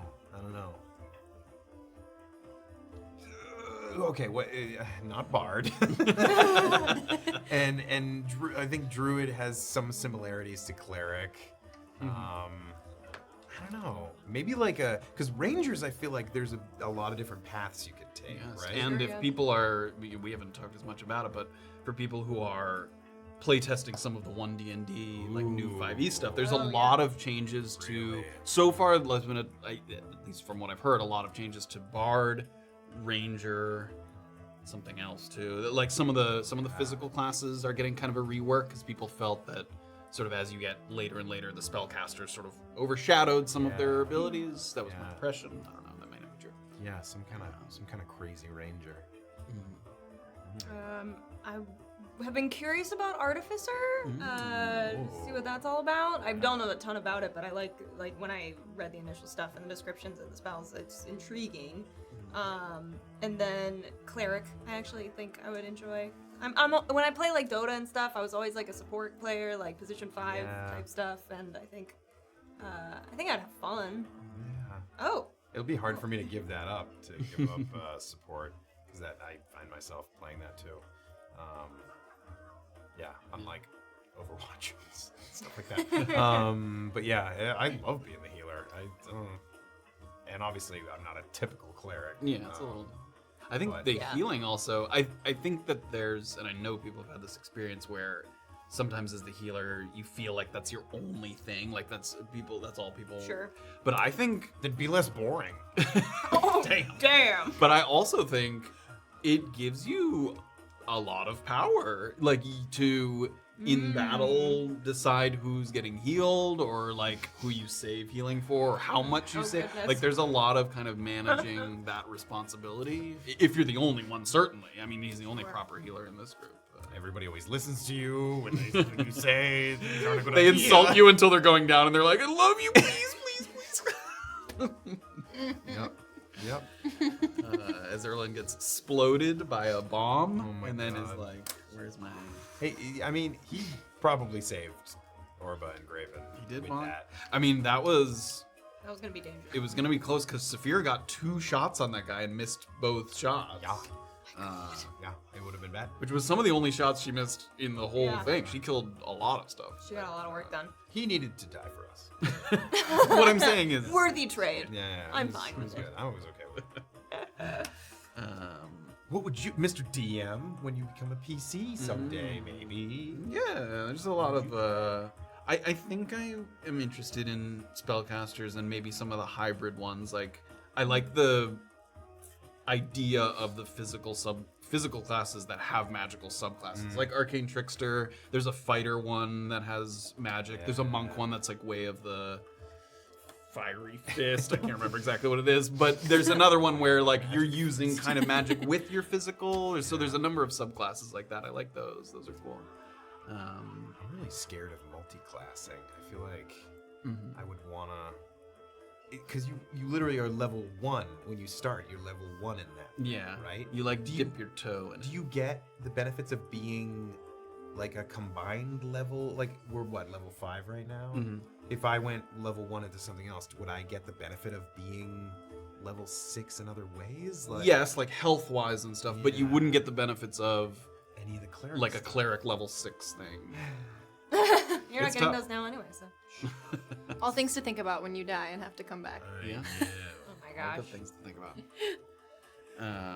And just to finish up that one, 5e is the only edition we played. Like I said, I mean, this is our first real campaign. Yeah. I mentioned this on stream one time, but we probably will dabble with 1D&D when things start to solidify a little bit. I mean, right now it's very much in its early play testing. I think some people were mentioning, someone said they had played in 1D&D. I don't know. Someone was also saying that they're making the martial classes a little They made them weaker. weaker, not stronger. I feel like that's the opposite of what people have been wanting. I mean, the martial classes definitely keep up for the most part. I think just at the high levels, some of the spells are just so powerful that I feel like, I don't know. That's level 5 fireball. Like, there's stuff way more powerful than that shit. That's all my tiny brain can wrap itself around right now. That's okay? the only spell. Yeah. Yeah. Should we do one more before we take One more question. Yeah. One question. Yeah. You Has wanna anybody be- not rolled the big die? I have not. Or You should. Okay. Don't. Eeny. Carefully place the box. Like a hamster cage. Yeah. The finest New York dollar stores can buy. Before you roll that, Oh, yes. I just saw this question. That's a perfect segue from you talking about fireballs. So we're gonna throw this in real quick. Assuming average monster manual kobolds, which they pretty much were, Graven's 2 fireballs dealt a cumulative 70 damage across 14 kills. Thank you, Dude. How does that as a player feel? And what about Graven? Does he feel any differently after that? Massive extermination was the phrase used. That is. Honestly, I have thought about how that's a little taste of old school Graven. Oh, no. And how he might have rocked up into a possible village in the woods. The old And- Nolan's woods. And yeah, I mean, it's when he had to do it to save his friends. It was justified. Oh, love that. And they're kobolds, you know. I used. I'm sorry. I'm fine with it. You're right. If I had used that on a group of, humanoids, maybe it would have been. They built that elevator. They are very smart. I have no defense. It felt good. I fucking loved it. I want to do it again. In fact, now that I know they're humanoids, it feels better. Fireball. I will always save a level 3 slot now for Fireball. Not for Revivify. Not for Revivify, but for Fireball. No, honestly, it felt awesome. It was great. I loved being able to. I've been waiting to use that for a long time. But yes, I spoke the truth. As Graven, it was one of those things where I thought about how these were the powerful things that Graven used to use on the innocent and the naughty alike. Who he thought was all naughty, but later found out maybe wasn't. Somebody Raven told me they were Nusslein. naughty, and I'm believing. All right. Yeah, I want to do my thing. Yes, please do. Sorry. Roll I it. interrupted for All the cage. Oh yes. And That was almost a I do one. need to re-roll though. I think it was an 18. Oh, I've just been counting from the last Oh, question. never mind then. Keeping it rolling. I will transition back. 1. Thank you, Toots. Carefully with the box. You're killing it. Thank you. 18, you picked one of your own. Sweet. Orba has been off the Reaper juice since her fight with the Sunken King. Any particular special reason for that? Did she feel icky after gaining power from an evil or desecrated looking place?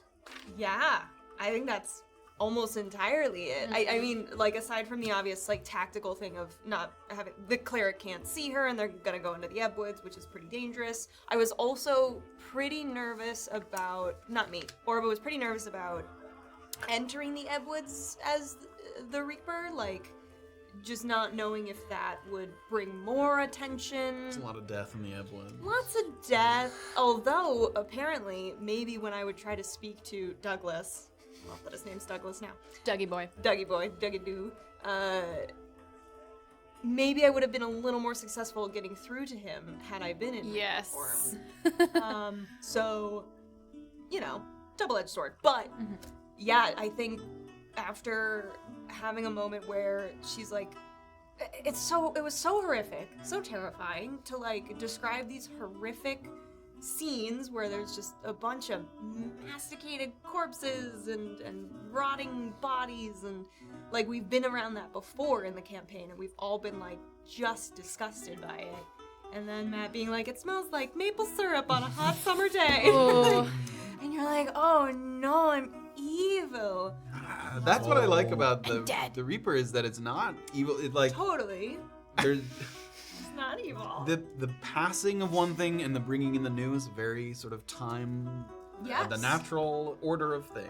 Of course, and I mean, she also is a religious person, so she recognizes, the god of death, and that there's, she knows the stories and the lore, but, like, that was the first time that there was, like, a visceral change to death, and it was, like, a boon in a way. Also, just being able to absorb powers from it, like, to understand that if I truly ever needed to do something ever again that I needed bolstered for, like, where are we gonna do that, and how am I gonna do that? Like, Make our own desecrated grounds. Yeah. Like, I think Desecrate some shit. I think Orba's practical enough where she's like, I think I need to do this, or else it's not gonna go well. But it's not gonna be good. Like, she's such a sweet little gal, and she's gonna have to just.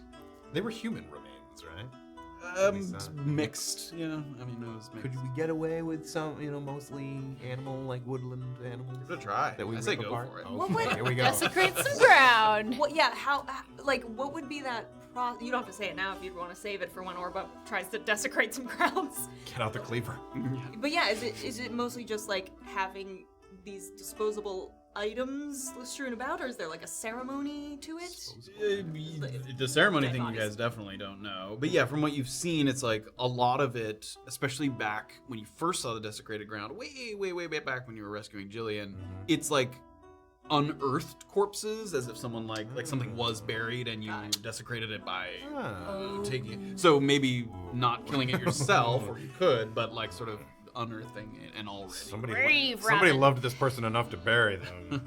Oh my god. Graven will do it. It's not a problem for him.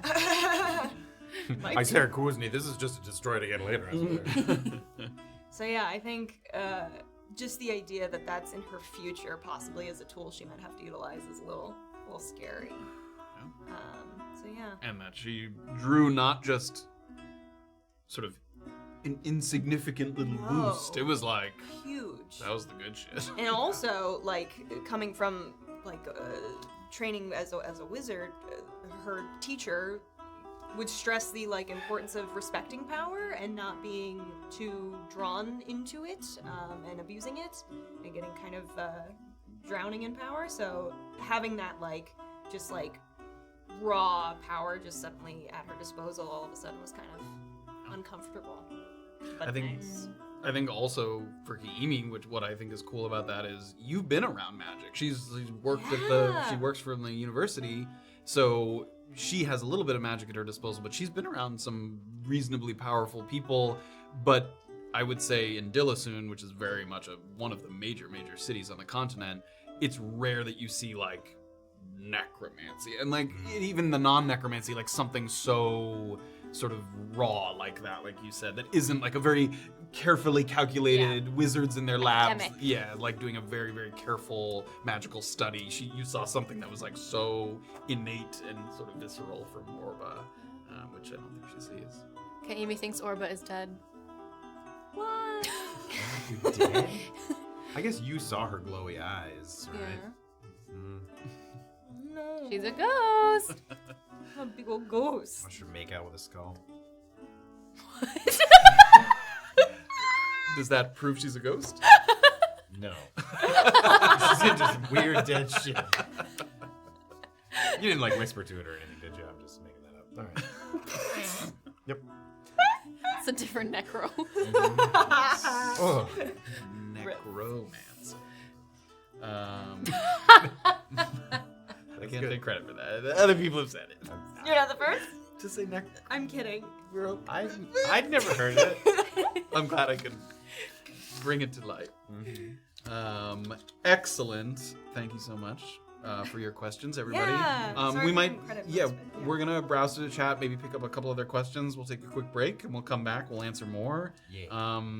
And yeah, thanks for hanging out. Share stuff with us. If you guys have some, we'll maybe read some people's anecdotes about their own campaigns. We're happy to kind of, yeah. weigh in and we love to hear about kind of similarities between campaigns and what other people are thinking about when they create a character. What are you guys thinking about when you're making a character? What have you played? What have you liked to play? We'll chat about it when we get back. We might also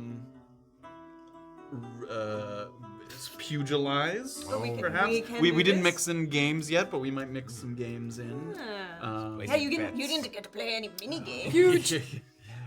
That is the best part of cities. Lots of gambling. There's a lot of gambling and minigame cities have good stuff. Droves of.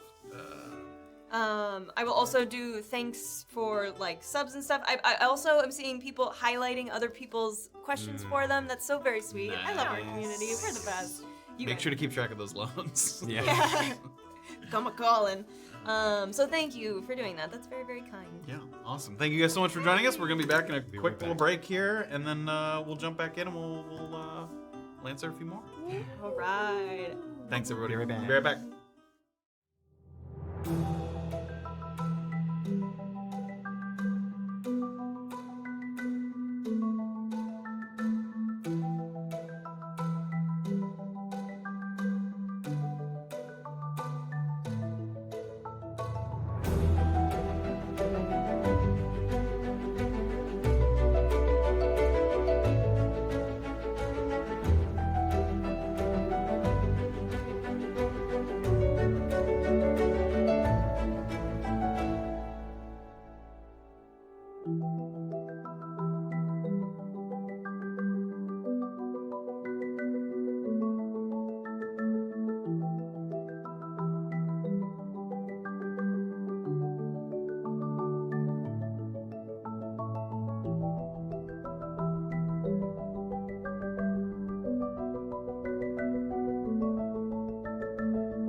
Hello. Chapter 1 served as our party's session 0 and was therefore not made available to viewers so the players could act like idiots, get things wrong, and not worry about public humiliation. This video features our Dungeon Master's campaign prologue shared that fateful evening, as well as a brief recap of events that occurred. Enjoy. This campaign is called A Peek Beneath the Veil. It's quiet. A distant sunrise blankets the roof of a small cabin with a soft orange glow. The embers in an iron brazier at the door gently smolder, having lasted throughout the night. An easy downward slope reaches out toward the ocean, and the stillness of the tall grass belies the tumultuous history of the land. A bloody battlefield now divided into pastures and rural communities, seeking anonymity and new beginnings. In the years following the War of Giants, the coastal villages of the Antisuyu region experienced an unprecedented period of growth. The favorable shipping routes, formerly under the tight-fisted rule of Emperor Pachacamac, opened up to free trade, and stagnation gave way to prosperity. This area became known for a plethora of quality exports: coffee, spices, and ivory, as well as essential construction goods such as lumber, marble, and tin. But not even precious gemstones could hold a candle to the demand for the most prized and exclusive commodity of the region: myconid extract. The myconids are a species of semi-intelligent fungi that populate caves within the mountain ranges of Antisuyu. As a myconid ages, it repeatedly sheds its outermost membrane, and this will happen 20 to 25 times over the course of its natural life, which typically lasts around 100 years. For centuries, the local shamans would use the discarded myconid membranes as incense fodder to be burned for important ceremonies, such as the Mama Akak, or Mother Warrior ritual, which commemorated the passing of women in these clans who had served in the Yaku Walkanka, a kind of coast guard that warded off pirates and the occasional Marrow raid. When the embargo ended and settlers emigrated for the first time in many years, a company of young warlocks who'd been exiled from their home country of Shashi across the Hatun Sea came in search of new beginnings. It was one of these warlocks that discovered through extensive experimentation if you didn't burn the myconid membranes, but instead performed a kind of arcane electrolysis, it would slowly separate into two distinct substances, a brittle clump of pungent fibers, and a translucent, viscous fluid that would soon become the focal point of the nation's economy. Myconid extract, when consumed in safe dosages, has unparalleled enhancement properties. A single vial could keep a laborer at full strength and alertness for more than 100 hours. A soldier could march for 3 days, fight a battle, and march 3 days back before having to think about stopping for rest.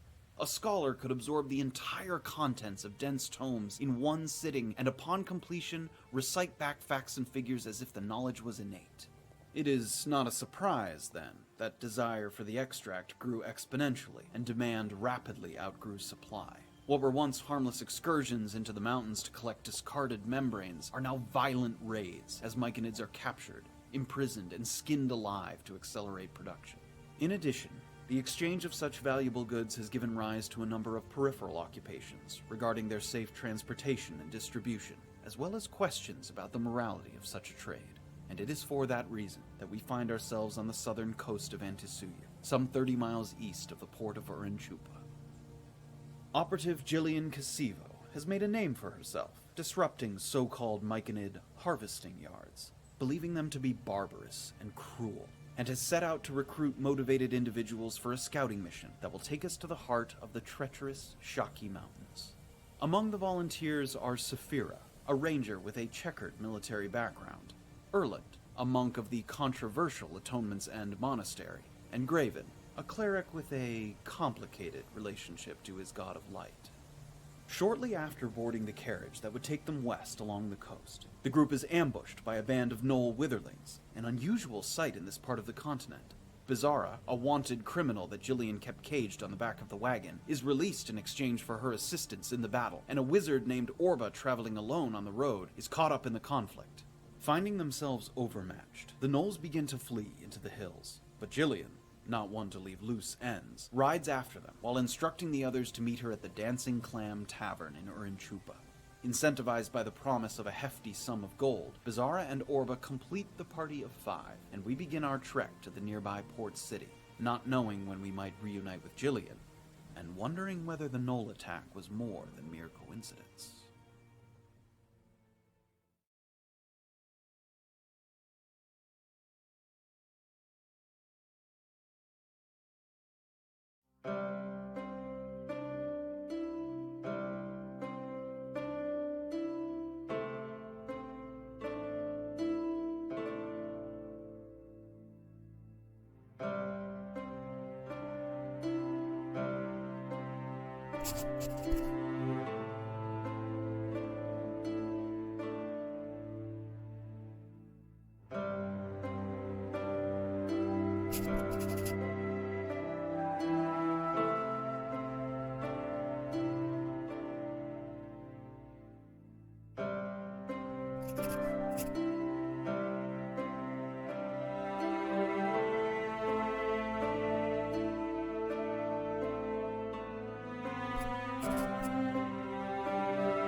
Thanks for staying.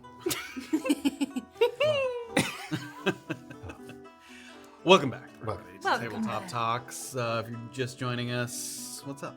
We're doing a little talkback, chatting a little bit about Season 2 thus far, answering some questions. We might do a little more reading from the chat. We dove into some of the hard-hitting questions that we'd received. But before we do that, two things. You're going to do your thing, and then we have a hard-hitting question unrelated to the campaign. Oh. But hit us first Of course. with the stuff. All right. Everybody's been so delightful tonight. Here we go. Get ready. Jellybug37 resubscribed. Dulcidini resubscribed. Harbor Lord rated us. Hello. Welcome back. Yes, I've said that, but I just want to make sure it was said. Chewbacca132 subscribed. Thank you very much. Sammy Cobra did 200 bits. Jellybug did 100 bits. And that's weirdly where it ends on my app. God damn it, Twitch. Is it on this thing? Let me quit out and come back real quick. Okay. Just hold. While you're thinking about that, Why does it do that? Hi to we have with us the Okay, resident. no, stop, I've got it. Okay. Shut up, Matt. Scorpional Jebsy, I'm so sorry, I mess that one up every time. Resubscribed, Sammy Cobra did 200 bits, Jellybug did 100 bits, Sammy Cobra did 100 more bits, and now Brandy LA resubscribed. Wow, it really just like eliminates some things. Crazy Leg subscribed, and I think I've gotten everything now at this point. You can delve in now. I apologize. Blame Twitch. Sorry, but also thank you. Thank Thank you you. so Aw, much. that's very kind. Really, really appreciate it. Prime subscription if you have it. Yeah. That's my pitch. If easy. you have one, Oh, use it. And one final thing fun. before you do your question. I'm so No, sorry. please. We might also be watching some clips, but however, we ran out of time and didn't clip anything ourselves. So if there are people in chat who want to create a clip from one of our past episodes on Twitch and throw it in the chat, just let us know what it's regarding before we throw it up, because we're gonna have to talk about it.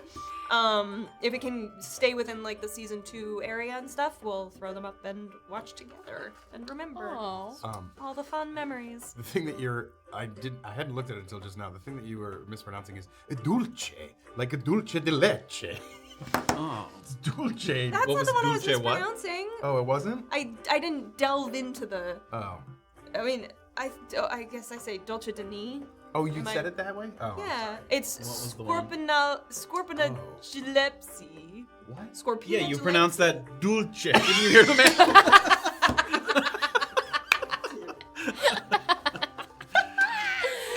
so dumb.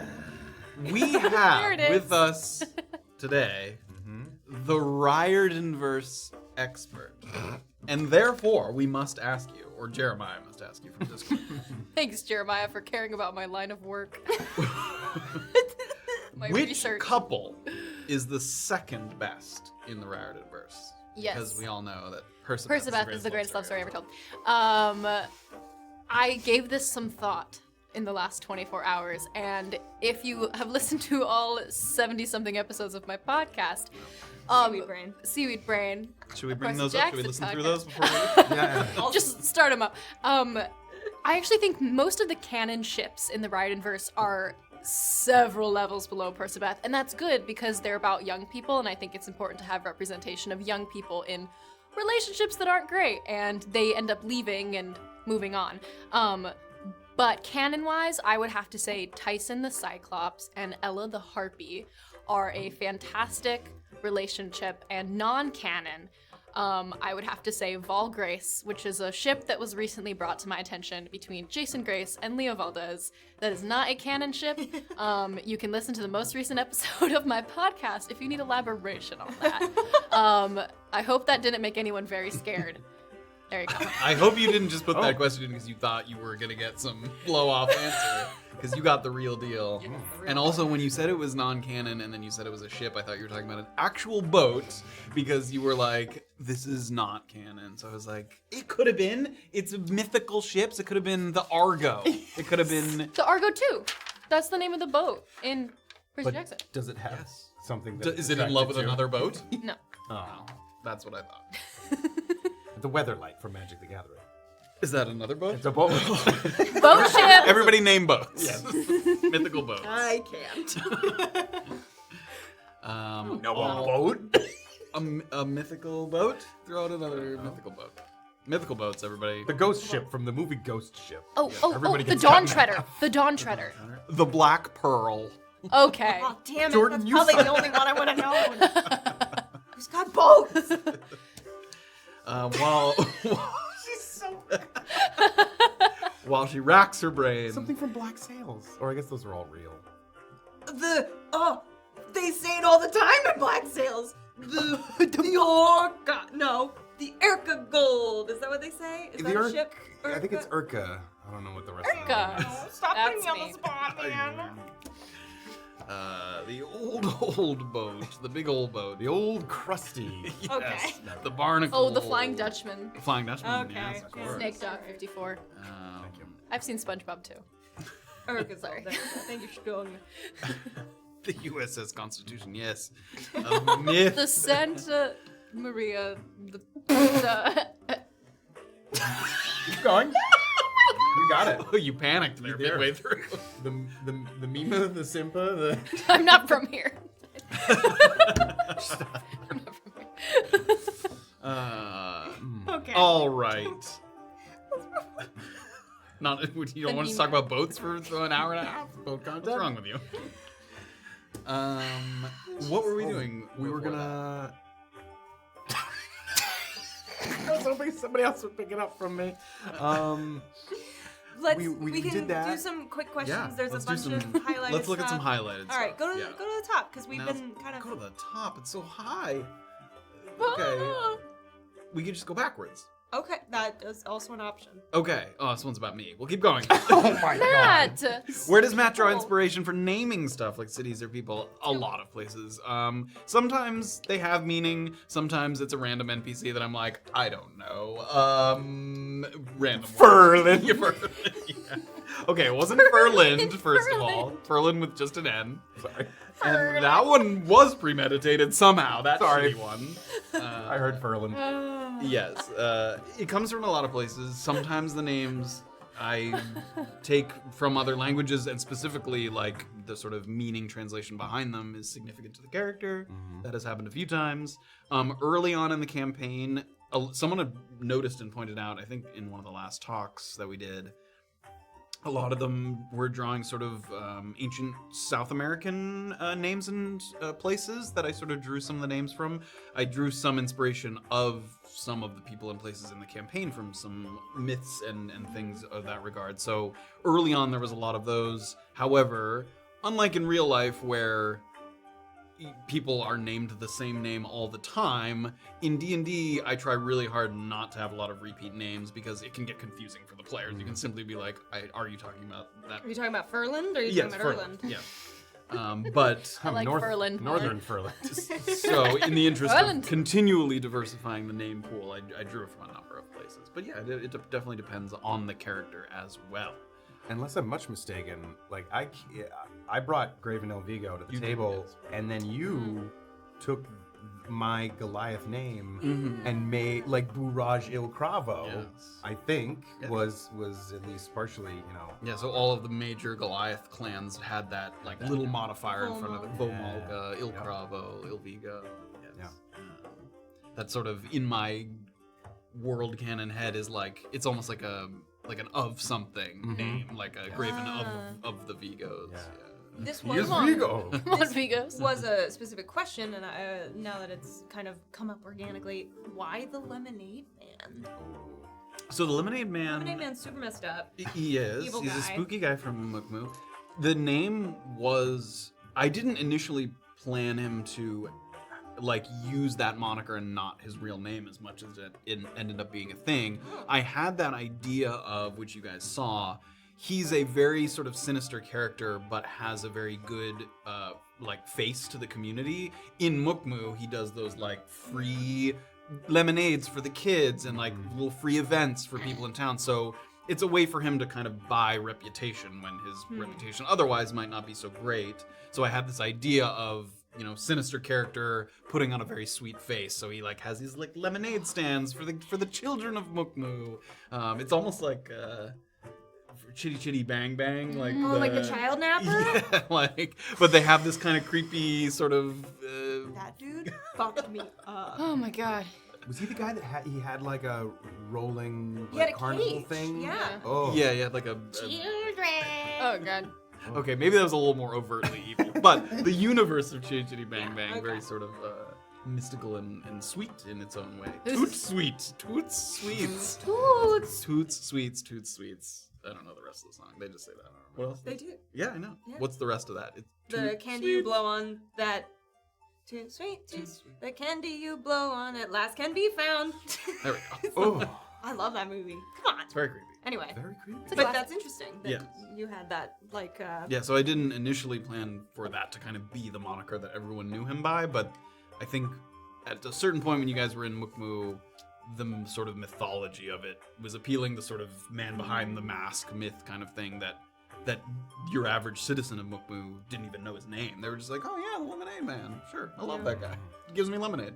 One of the most exciting voices from you, for me, like the first time you spoke as the Lemonade Man was one of the most intriguing, and like I was just rapt. It's crazy. It couldn't have been a better. It was, I think, Leah was alone. Bizarre Yeah, I was was alone super for that, scared. and like it couldn't have been a better person to be alone in that moment because I think she like had no idea what to expect, and she was like there alone as character and as her in the scene.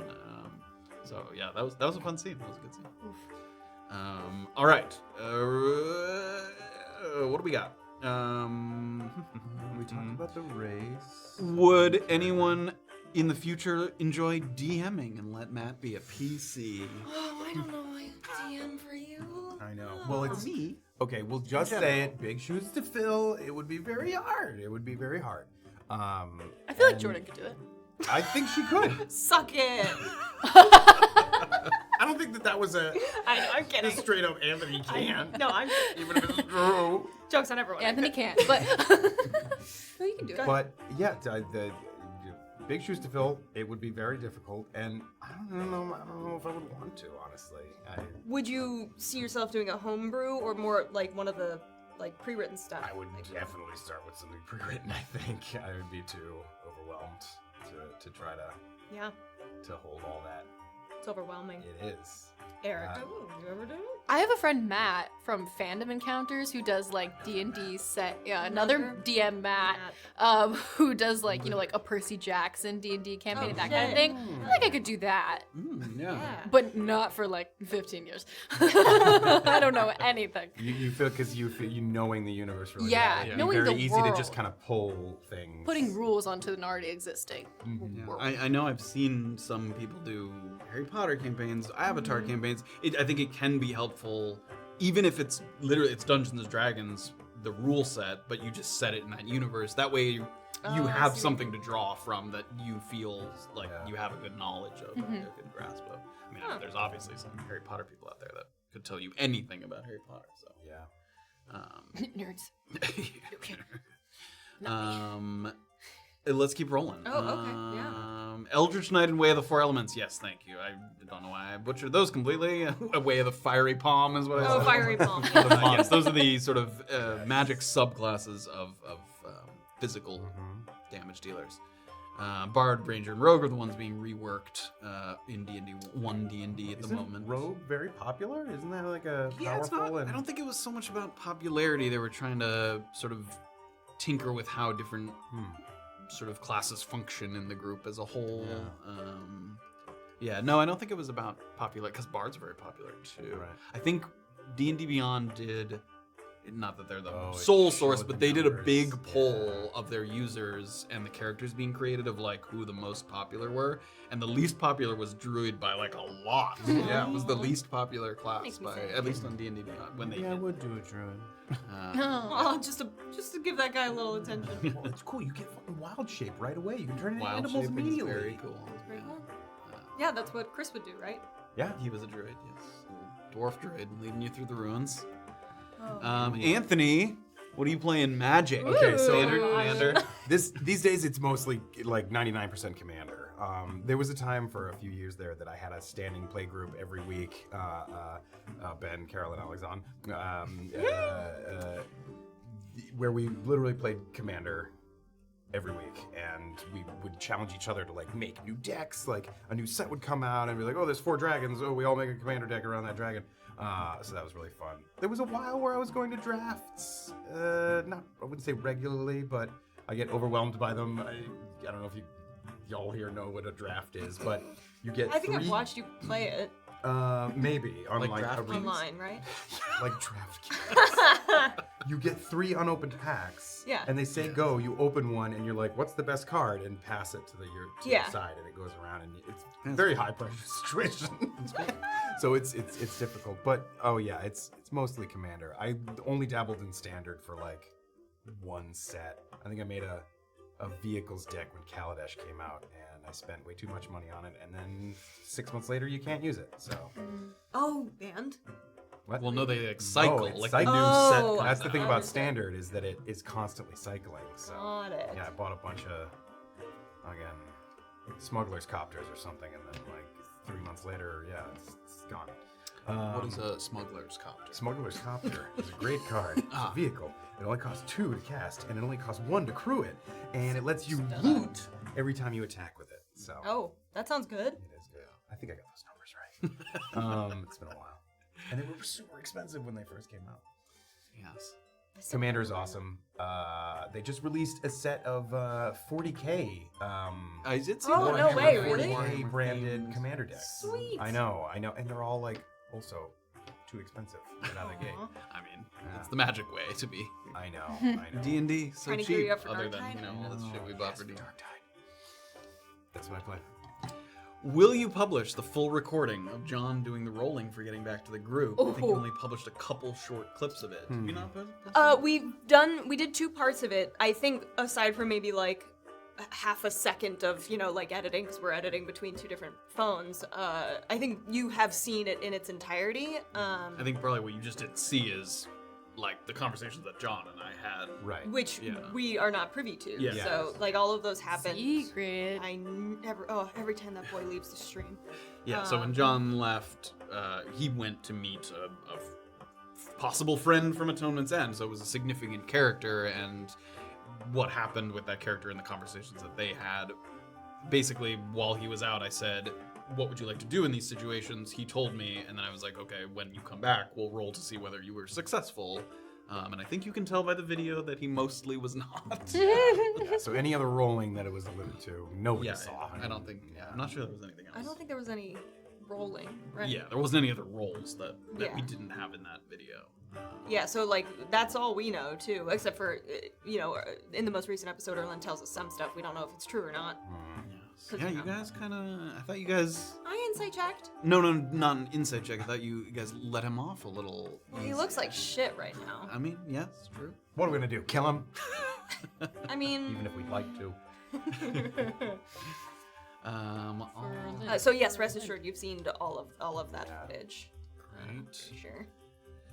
How insulting was the desecration of the primordial symbols and the birth of the nipple? How insulting. Insulting? No. If for the people who have DM'd, it's inevitable. First of all, anytime you have, Maybe. every time you have a character that you think is gonna be this smoking badass who's gonna come in and scare the party, and they're like, hey, I'm Frankie Looter, and they're like, Frankie Pooper? And they make up some silly name, and then it's Frankie Pooper from there on. It's inevitable. It's the just, human way. yeah, it's part of the game. I Tony mean, Rigatoni sometimes. That was we beat him, you know. If we hadn't have beat him, I wouldn't make fun of him. Tony Rigatoni. exactly. So you just have to roll with the punches. I mean, I've used a lot of like symbols for various puzzles and languages and things, and there's bound to be a symbol that someone's gonna think is funny. Even ones that like crooked mace doobly doo back in the my like God. that symbol doesn't even look particularly weird, but it became kind of a funny thing. So definitely not insulting, but you just kind of roll your eyes and you roll. I didn't know that nipple was going to become such a thing when it happened. You brought it back. Yeah, you were. I guess. Yeah. Well, You solidified it. She called it nipple the first Yes. time. But you- yes, and You then- set it in stone. So let's set the nipple in when stone. we You acknowledged. Stone nipple. yeah, we watched that scene at the last talks, the Sam interview scene where Saphira, we throw the nipple in her face, literally and figuratively. Not a real nipple, but yeah. But the drum. Yes. I just wanted to make it. No one's gonna go back to that episode. Yeah. Well, everyone's gonna go back to the episode if we say that. Can you find the nipple? Does Kaimi still say wink wink when she's lying? Oh my god. Did you do that once in the episode? Yeah, and then John Erland was like, why did she just say wink? And then I felt really self-conscious. Oh no! No, Kaimi's never gonna do that ever again. Until she Kaimi was like, this fist is a fights funny thing, and then she got called out, and she was like, It's not funny anymore. Until it slips out next time. Yes. Whatever, you developed Curse High Five, which we still Oh my god. today. It's one of our favorites. One of the great arcs of this campaign. one of the great sad stories. It doesn't scroll up further than that. Oh no. Well, when Kaimi gets rid of her curse, will you name the episode title Reversey Cursey Cursey Reversey? So, did we name the... She said That was just one of the things you said you were trying to do. Yeah. Cursey Reversey. Cursey Reversey. Yeah. Got it. I couldn't remember if we named... No, the episode title was Paint That the Truth, I think was that episode. I go up a little farther. Oh, yeah, Oh, yeah. But yeah, throw 'em out. This is something that we see a lot on the Discord and on YouTube comments. They found us on shorts or TikToks. Do you ever think during actual gameplay, this would be a good short? I'm sure the social media people have that in the back of their heads. Maybe like the moment the episode ends, but I think when something like stupid and funny happens, I like lose all understanding of the story itself, like let alone my producer brain's definitely not on. Like I can't even role play, let alone be like, oh yes, that's gonna be a good one. Oh, it's exactly 30 seconds. If I don't say anything, it'll be the perfect play. Yeah, no. Better not. Yeah. Also, like it's so hard to predict sometimes too, because if something super funny happens, but we're in the middle of something and there's not like a big laugh at the end, usually I don't use it as a short, because like you want to have that like button, you know. So occasionally I'll just go find another thing we were laughing at, put it at the end. How dare you have false laughs? I edit like a champion. You have no Yeah. idea. Well, yes, I haven't noticed it. That must be mean that you are good, but I'm mad. You're But, like, watching some the clip moments back are and you're like, oh, I did think that was funny. Everybody laughed at what I said. Some moments are so funny, and then you're like waiting for the laugh to drop, but it's happening. But Matt's having a conversation with somebody, so we're trying to be respectful and not laugh super hard. But Do you can have do an that. example right off the top of your Off head? the top of my head? One where you fluffed the laughs. Yeah. You're gonna come up with this for me, because I want to know. Okay, I'll think about it, but I Think can't about think of something right off the top of my head. For Erica, Ooh. as a guest, have you ever felt disoriented or lost with the story, and how did the group help make you feel at home? Aww. With the story, yes. Like, especially when the group is kind of talking about like where they were going or like where they were coming from or like naming places, etc. But I feel like as a reader of fantasy novels, I'm used to feeling hopelessly confused about things that are going on and just kind of playing along with it.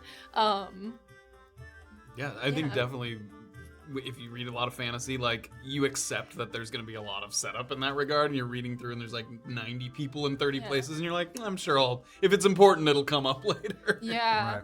Yeah. So, But also kind of worked for your character too, where you've Yes. like been in a somewhat more isolated world. it's a little insular. I mean, Yeah. And the group hadn't been to Dillasoon yet, which Yeah. was probably good because they didn't have to they weren't like, oh, did you say hi to Oh my god. Ralph the blacksmith? Like, Yeah. you were there. I think one of the harder parts about playing D&D as a new person, as a new player, is separating what you know from what your character knows. So I didn't want to know too much and then let certain things slip that I knew about your backstories or like I've been stalking you for a much longer time.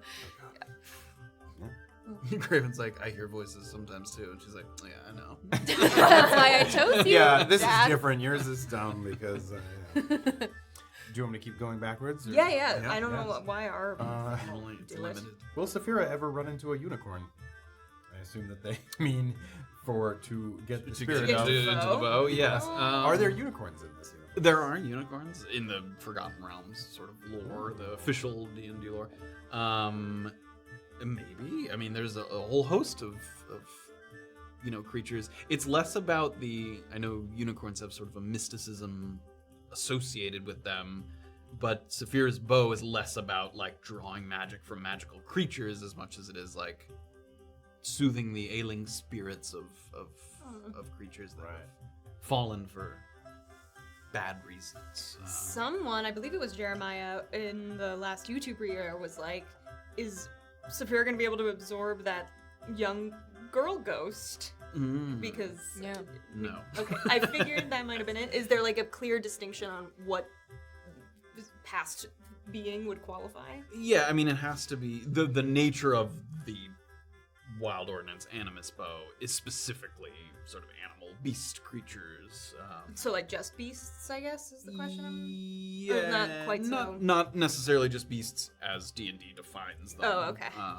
But it's very distinct from sort of human or humanoid spirits. Those are two very different things, and her bow doesn't deal with that shit. It's purely animal. So that'd be cool if Saphira was just like a ghost girl, like zip zapping around. She's like, oh, I could go into battle as a bear or a small child. No, like a ghost person. That if somebody else come along, they would be like, "Oh my God, it's a ghost! We have to get rid of it." Although I guess now it's like, "Oh my God, it's a bear with a tortoise face. Kill it, put it out of its misery." Put abomination in. Don't know what I had to do to get seats next to the bear. What? Like a regular bear? Surely. Just says bear. I feel like you may have touched on this, Matt. Anything that inspired your homebrew, or is it all your own kind of creation? Yeah, Just I mean, more inspirations generally, yeah. from everywhere. I started with which we've now kind of not pivoted away from, but the main thread. I started with that Myconid thread line. I liked the idea of creatures that sort of, through no fault of their own, were sort of thrown into this mess because of something that you could harvest from them that was very, very valuable. I started with that kind of through line and then built some of the threads around that, like the people who are trying to get that stuff, the people who think that's inhumane, the people that have been kind of sucked into that world unwittingly. So that's where I started. But I mean, inspirations from everywhere, I mean, all kinds of plot lines and things. Games, movies, books, Totally. Yeah. all that shit. Did you talk about what PC you would make?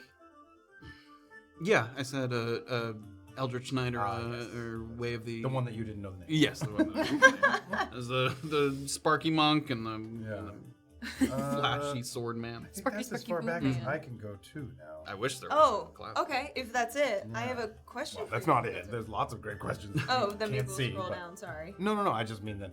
Oh, think that there there's- was one I remember. I think it was something along the lines of, I'm paraphrasing, I apologize.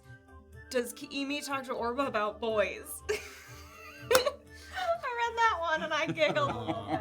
I wish we had time to dish. Yeah, when There's no did she have to time dish, to do man. that? That elevator ride before he passed out and we fell. Ooh. Before I passed out, there was like 4 seconds. Yeah, so we would have been like, kill, fuck, marry. No, Robbie. Kausni. Yeah. That guy in the cobalt suit. The Sunken King. Oh, the Sunken King. this is what. While with the feather fall, while you were falling Yeah. with Raven's body, you were like, Yeah. "He's passed out. Let's talk about boys." Or Now that girls, the boys or are whatever. gone. Whatever you want. The one thing I wanted to talk about that no one had the time to talk about was Saphira and Ravi. We tried. Ugh.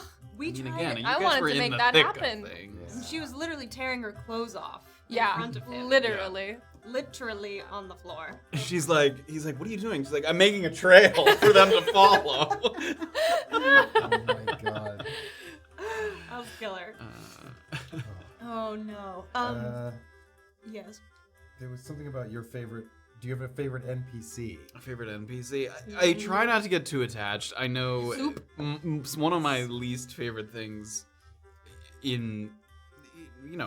people should have fun in the way that they want to have fun.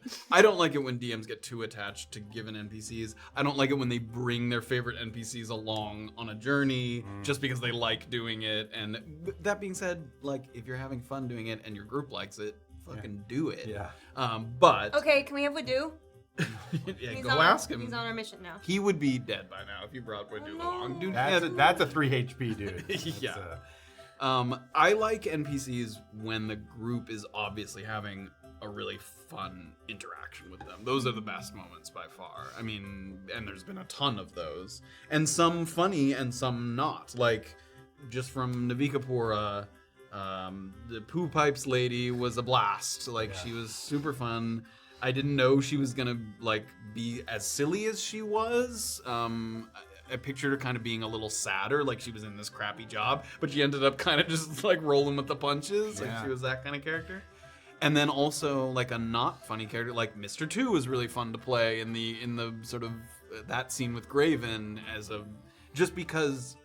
And it's hard to plan that stuff ahead of time. It just took on a very specific note that we hadn't sort of explored yet.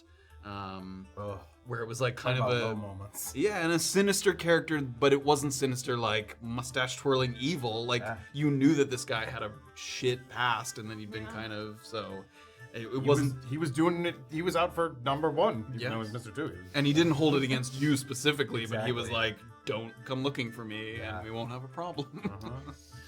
Oh, and I kind of sent fucking what's his name? Thorsten Ramager? Yeah, he's dead. Oh. Super dead. Speaking of dead NPCs. Yes. Although you Trail got of to see Body. one of my favorites, which is the Kobold dude. The Cold my dude was a bigger hit. Theokas. Theokas. Theokas. Yes. Nice work. Well done. You don't even have your binder in front. Easy.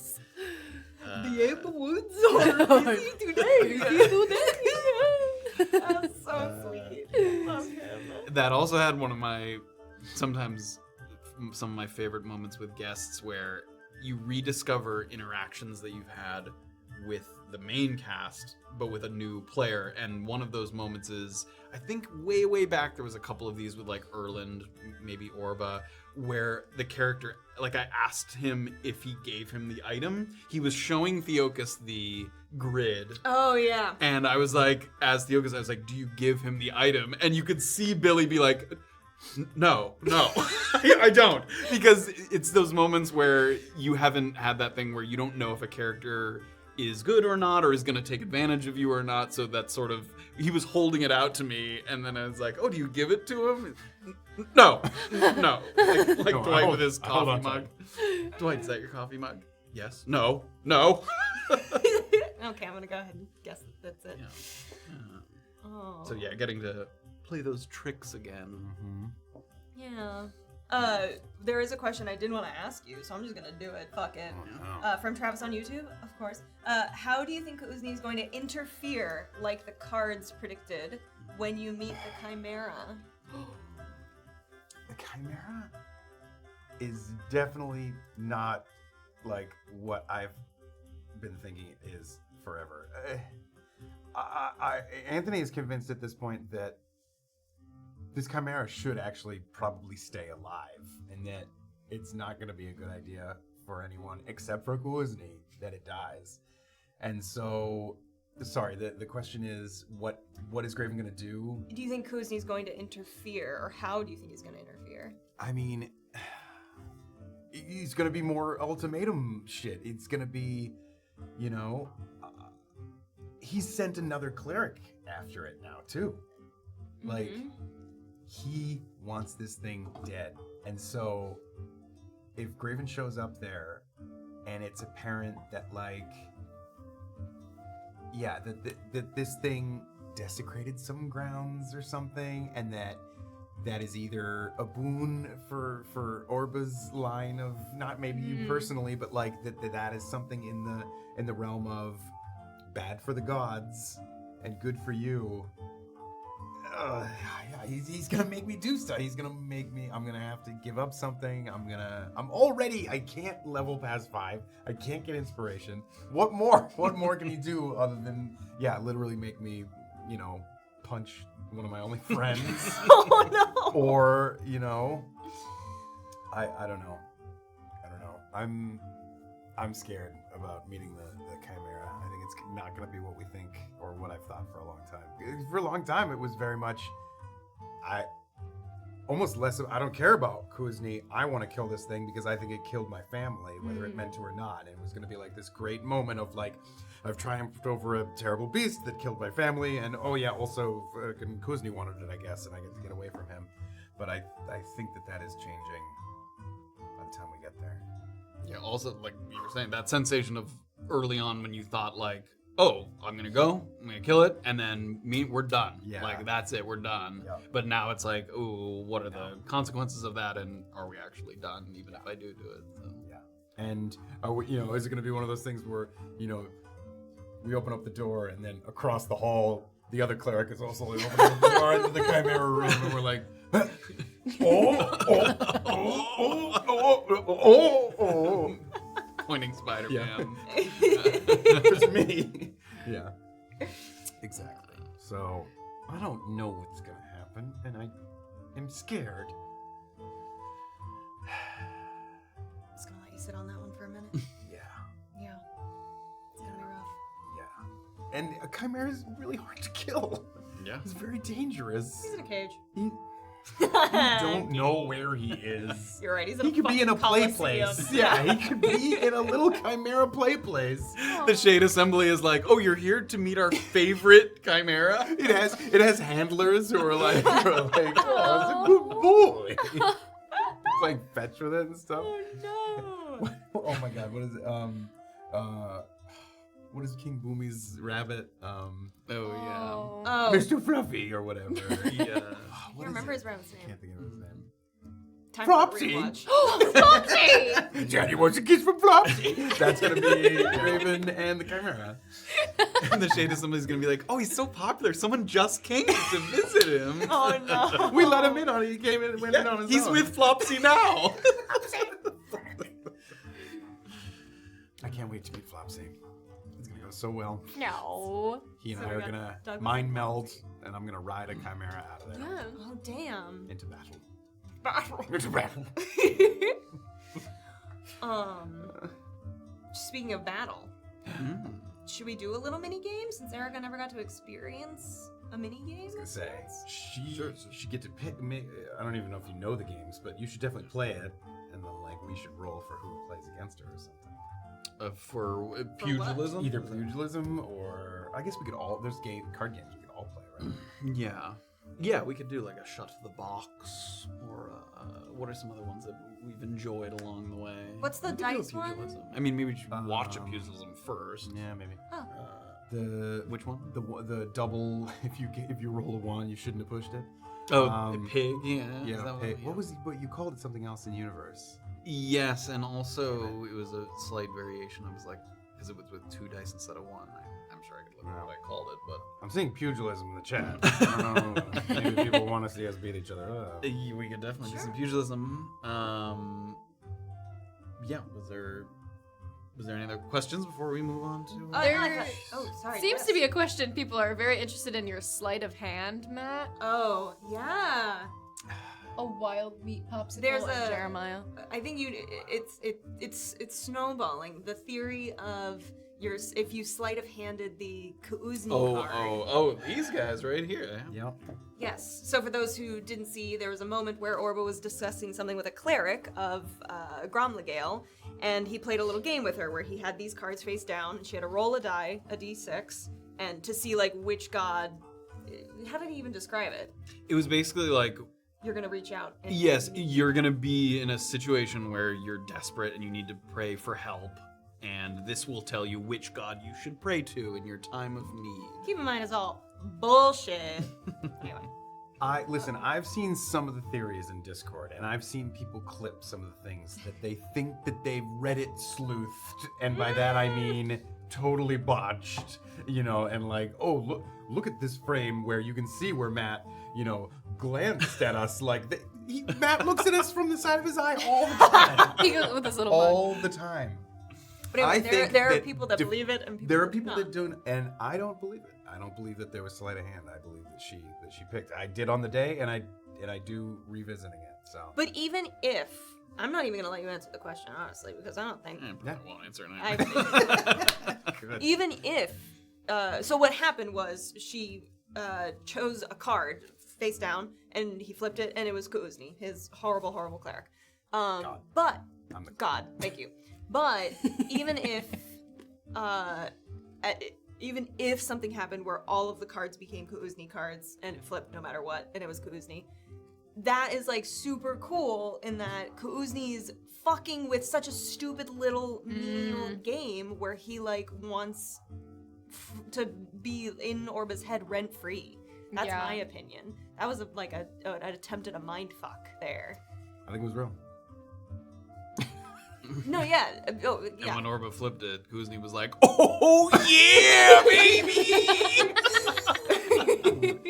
He was like, "Oh, that's the good shit right there." That bitch can't stop thinking about it. Yeah. Yep. Mm-hmm. Never gonna That was forget the juicy name stuff. Pugilism. That was super fun. Anyway, that's all I'll say. So that's the great sleight of hand controversy. Yes. Well, campaign 2 rolls around. We'll talk about You'll actually answer like Oh my god. We'll answer a bunch of questions once we get to the end of campaign. it's 1. over. It's over It's now. over. Ending it. We won. All of our endeavors are successful. Chimera's dead. We all live. The Orba is a full-blown reaper. All the gods are severed. Erlin's maybe dead. Everyone's probably dead. Also Graven. Oh God. Would you like to demonstrate the art of pugilism? Sure, and then Do a Eric single gets round, like not a 3-round, like a single round. Yeah, and then Erica can see like what you're doing and stuff. Yeah. 'Cause- So it was Because I'm the one constructed, that- and for anyone who hasn't watched it, She'll be able it to- was made as a way to have like a little fisticuffs bout without it being sort of lethal. Like people weren't actually hurting each other. So it's like a little mini card game. Fashion fist fight. Yeah, good old fashioned fist fight.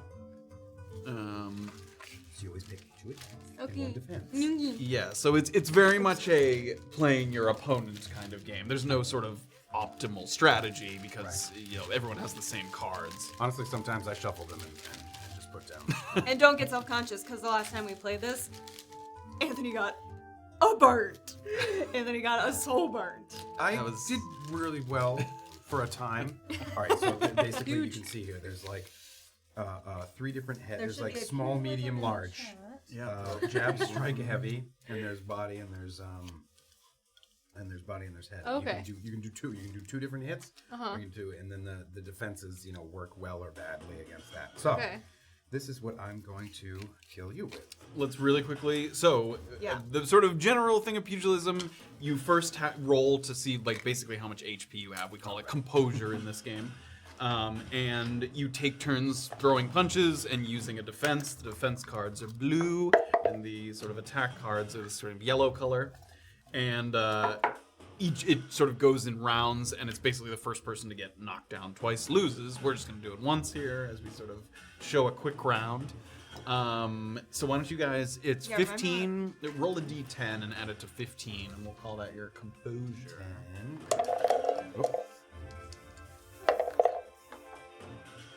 Oh, What'd you get? dang.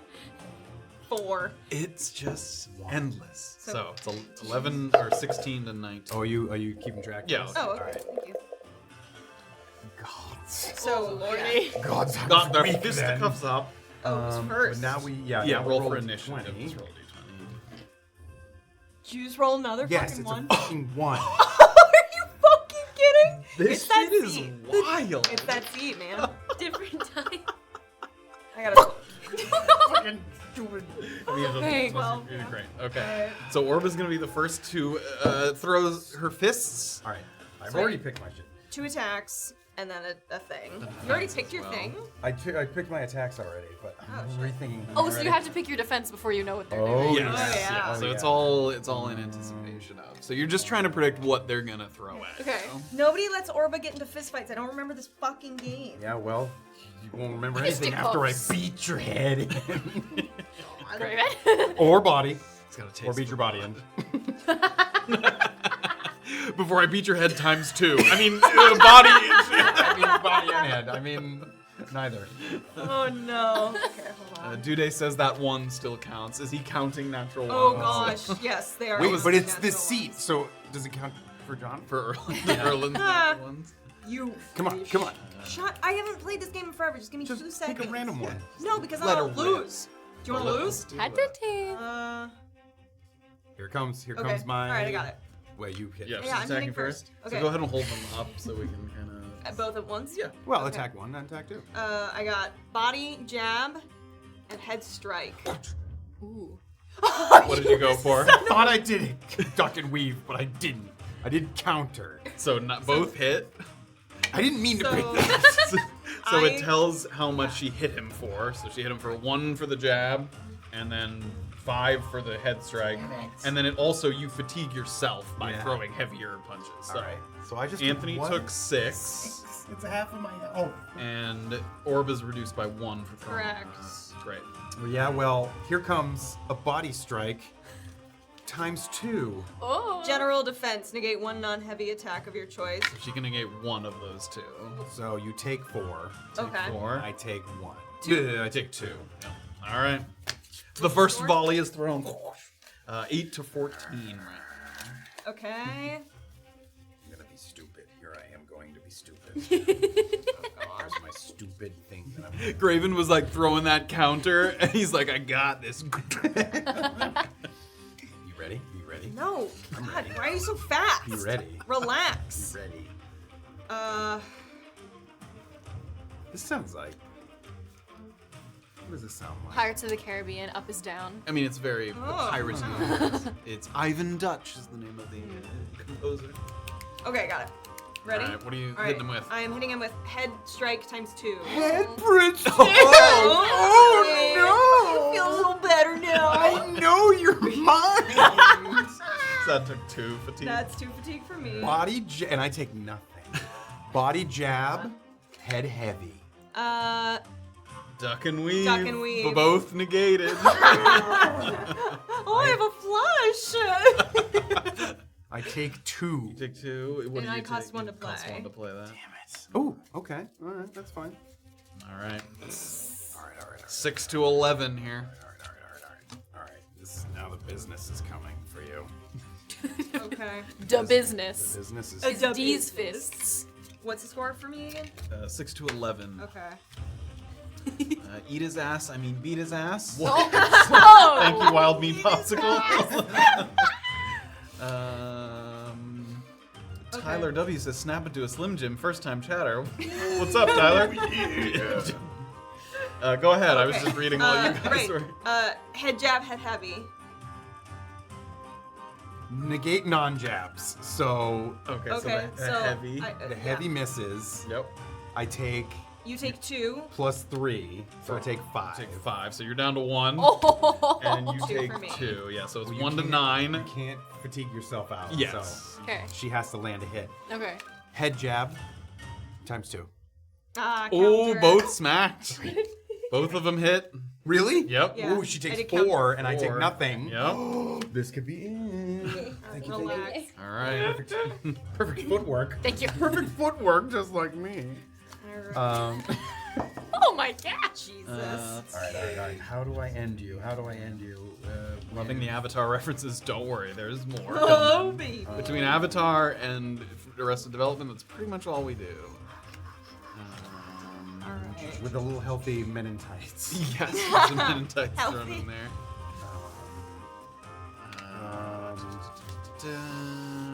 Oh. I'm ready, bitch. Well, I'm also ready, so Yeah. don't look at that. Alright, ready? Wait, now this is gonna matter. Do your first attack first. Yes. Body strike. Counter. If it had been a heavy, I Yes. could have. It wasn't gonna It was be. times It was 2. Ooh. Well done. Or What were you don't gonna do. attack me with? You don't know. It doesn't matter. I played footwork. I would have. Yes!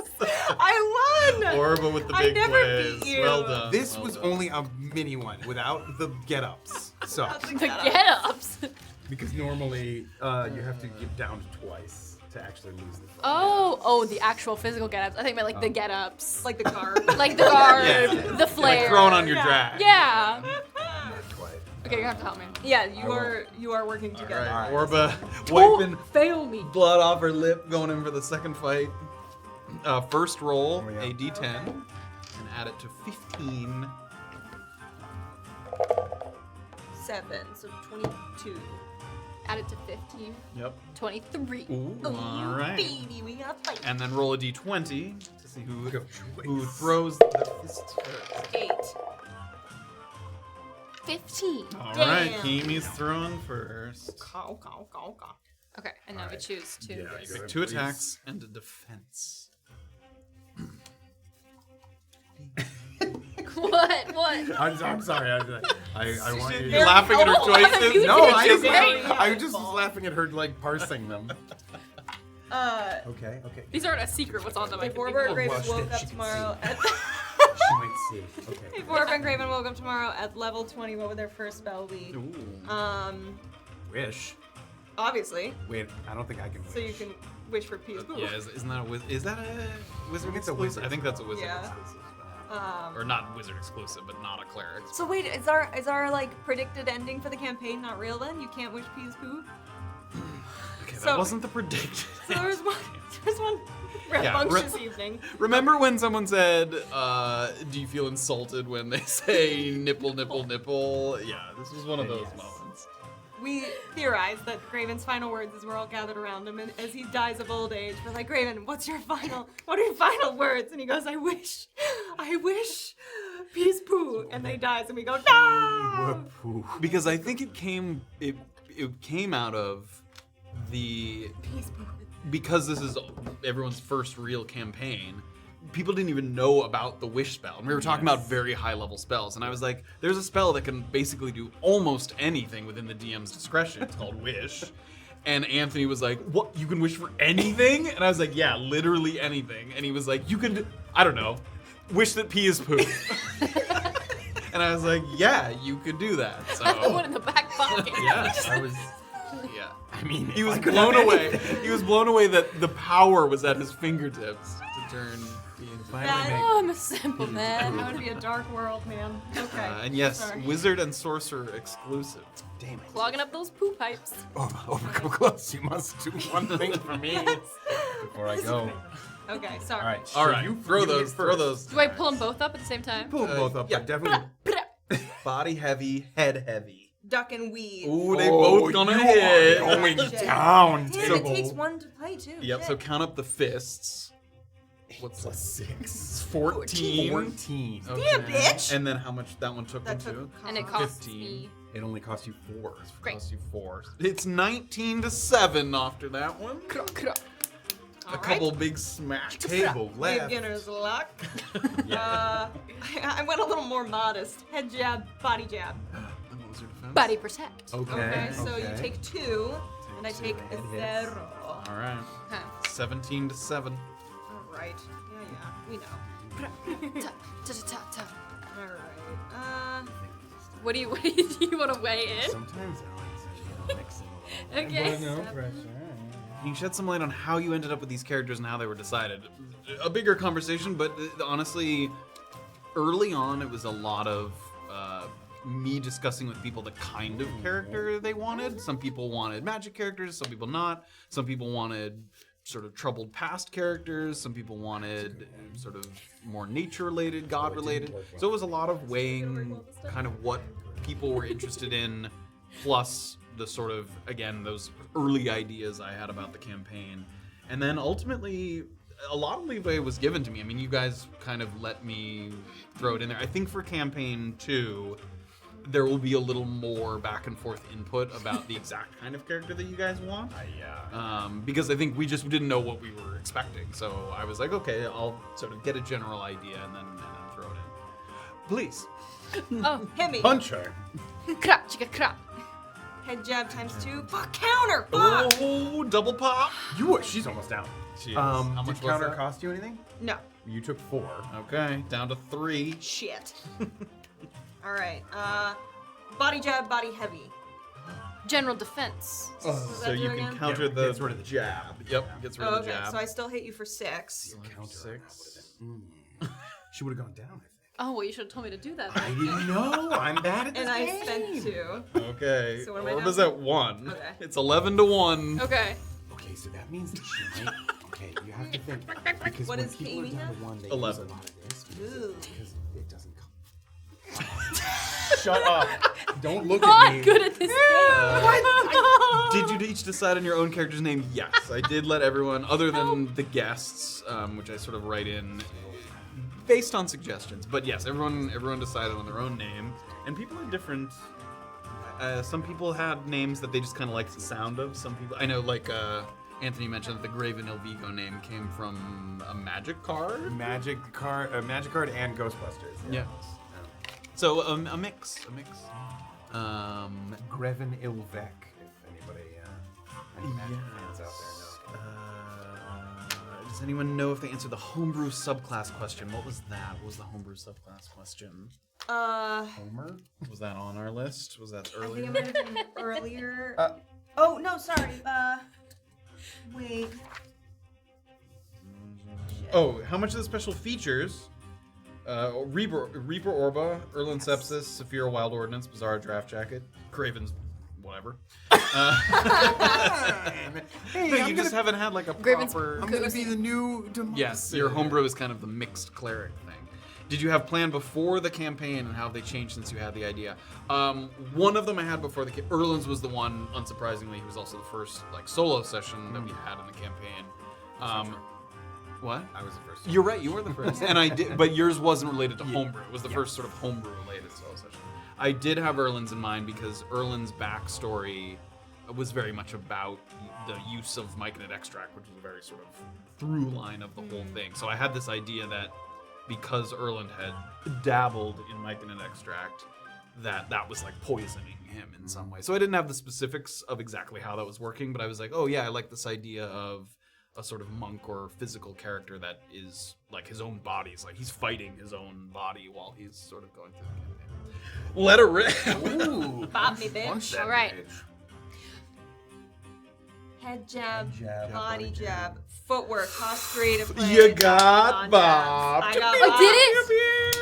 I Yeah. got Bob, man. Well done. People are down at one. They use That's exactly what I actually gave That's good exactly advice. what I He said. gave good advice. All right, maybe you should take your own advice. Oh. I win more than I lose. Sometimes. Not lately. Sorry. Yay. Oh wait, that's just the first knockdown. Oh, yeah, Are we did you doing want to do a full one? I mean, we won that time. So. Yeah, and I think. We will end on a win. Well done. Well struck. Well struck. Delightful. Oh, I love this track. This is what you ended campaign, or not campaign. That last song, I realized what it was reminding me of was Uncharted 4. It's like a track that sound very similar. Yeah, it definitely has that vibe. Also sounded like Up is Down. Let's see. It also sounds- Orba would wish Kuzni to fuck off. Not a question, but true. Yes. Oh. If she had access to the Totally. wish spell. What's more involved in terms of prep work and time spent? Physical maps or Tailspire? Physical maps, for sure. There is undeniably an incredible sort of charm to the physical minis that I will miss, for sure. I mean, there's something about it. It feels very like tabletop role playing to physically move the minis around. But when we're doing these sort of like weekly episodes, already the virtual battle maps has opened up a lot for me.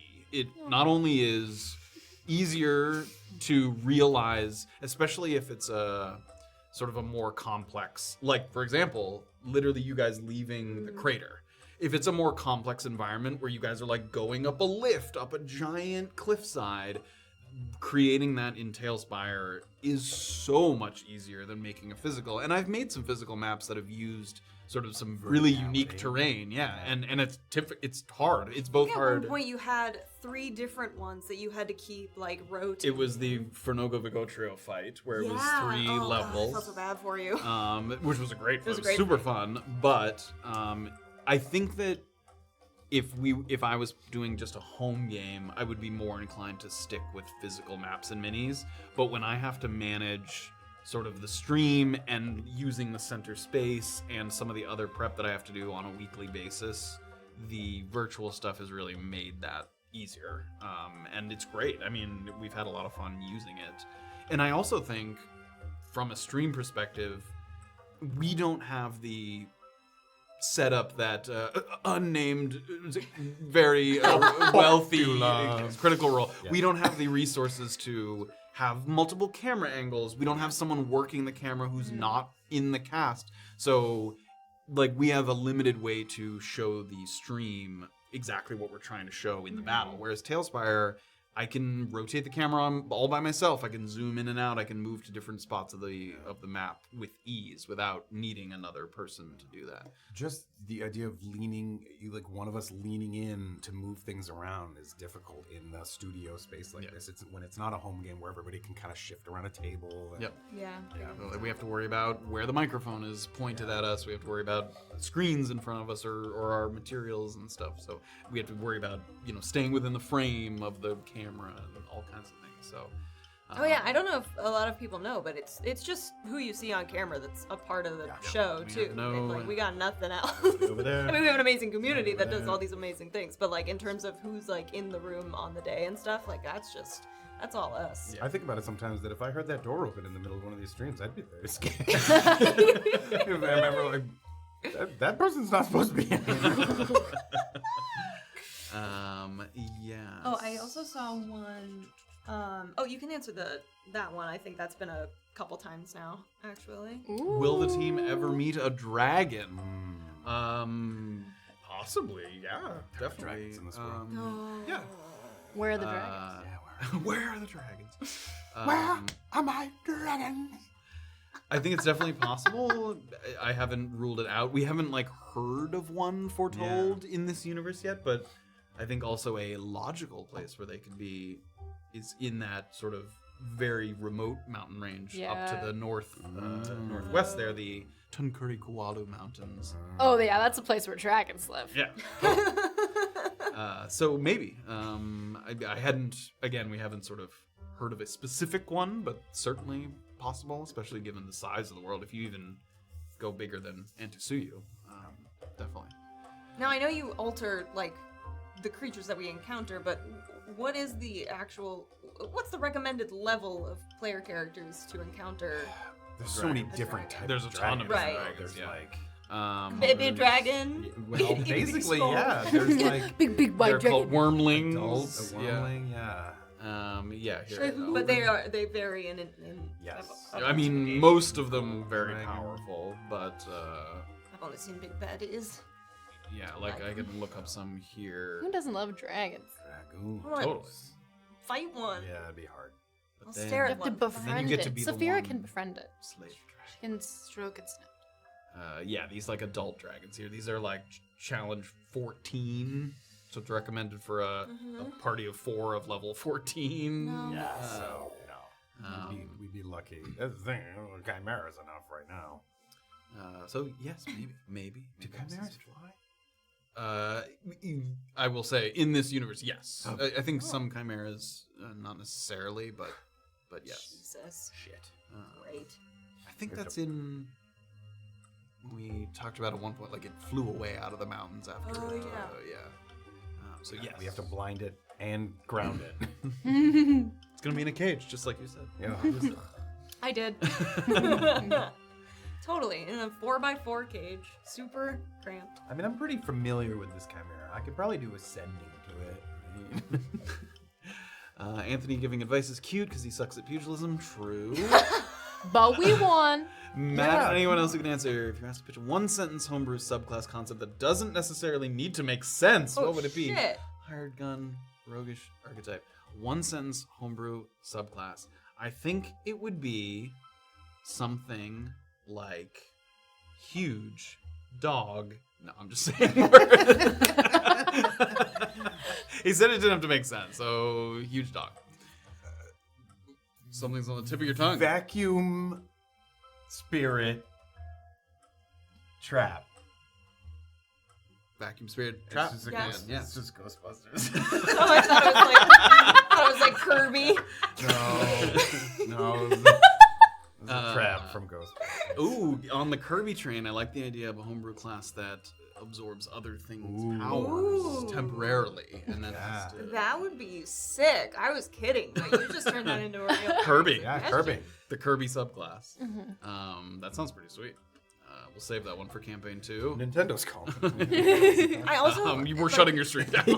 I'm sure it's not a new idea, but to make it super specific to the world that you're building, like a cleric or a healer of some kind that's trying to figure out like a new disease or something that's like ailing like a very specific community of people. I thought that was always kind of interesting to like try to figure out and explain the science, which you're very good at with like the organic alchemy stuff that you've had. To try to create like a little bit of a science-y but magic-y thing. That's a good thought. It's a little artificer-y, Yeah. like it has that, but artificer a little more like a tinkerer almost. Like I do like the idea of almost like a plague doctor, like someone who dabbles in poisons. Dottore. Yeah, poisons and sort of tinctures. Oh, Pretty cool. apothecary. Yeah, like Yeah, Plague Knight. that'd be pretty cool. All right, so Kirby's and Plague Knight. Yeah. Let's go. Sounds good. I like this already. Oh, group name. With a group I ever setting. know. Team Avatar or the gang? Oh, man. It's so hard. I mean, I don't think nothing's risen to the surface. I don't think there hasn't been like certainly not a decided upon. We've been trying not to force it. I think this Yeah. has come up a couple times because I know it's a popular thing to like Right. to come up with a gang name, but It's hard. yeah. But also, no one's ever been like, "Oh, I like you guys. What do I call you so that I can find you again?" Yeah. They're all like, Don't give her ideas. Now she's gonna ask it next time she shows up. Hey, I remember you. You're the. Tell me the name of you.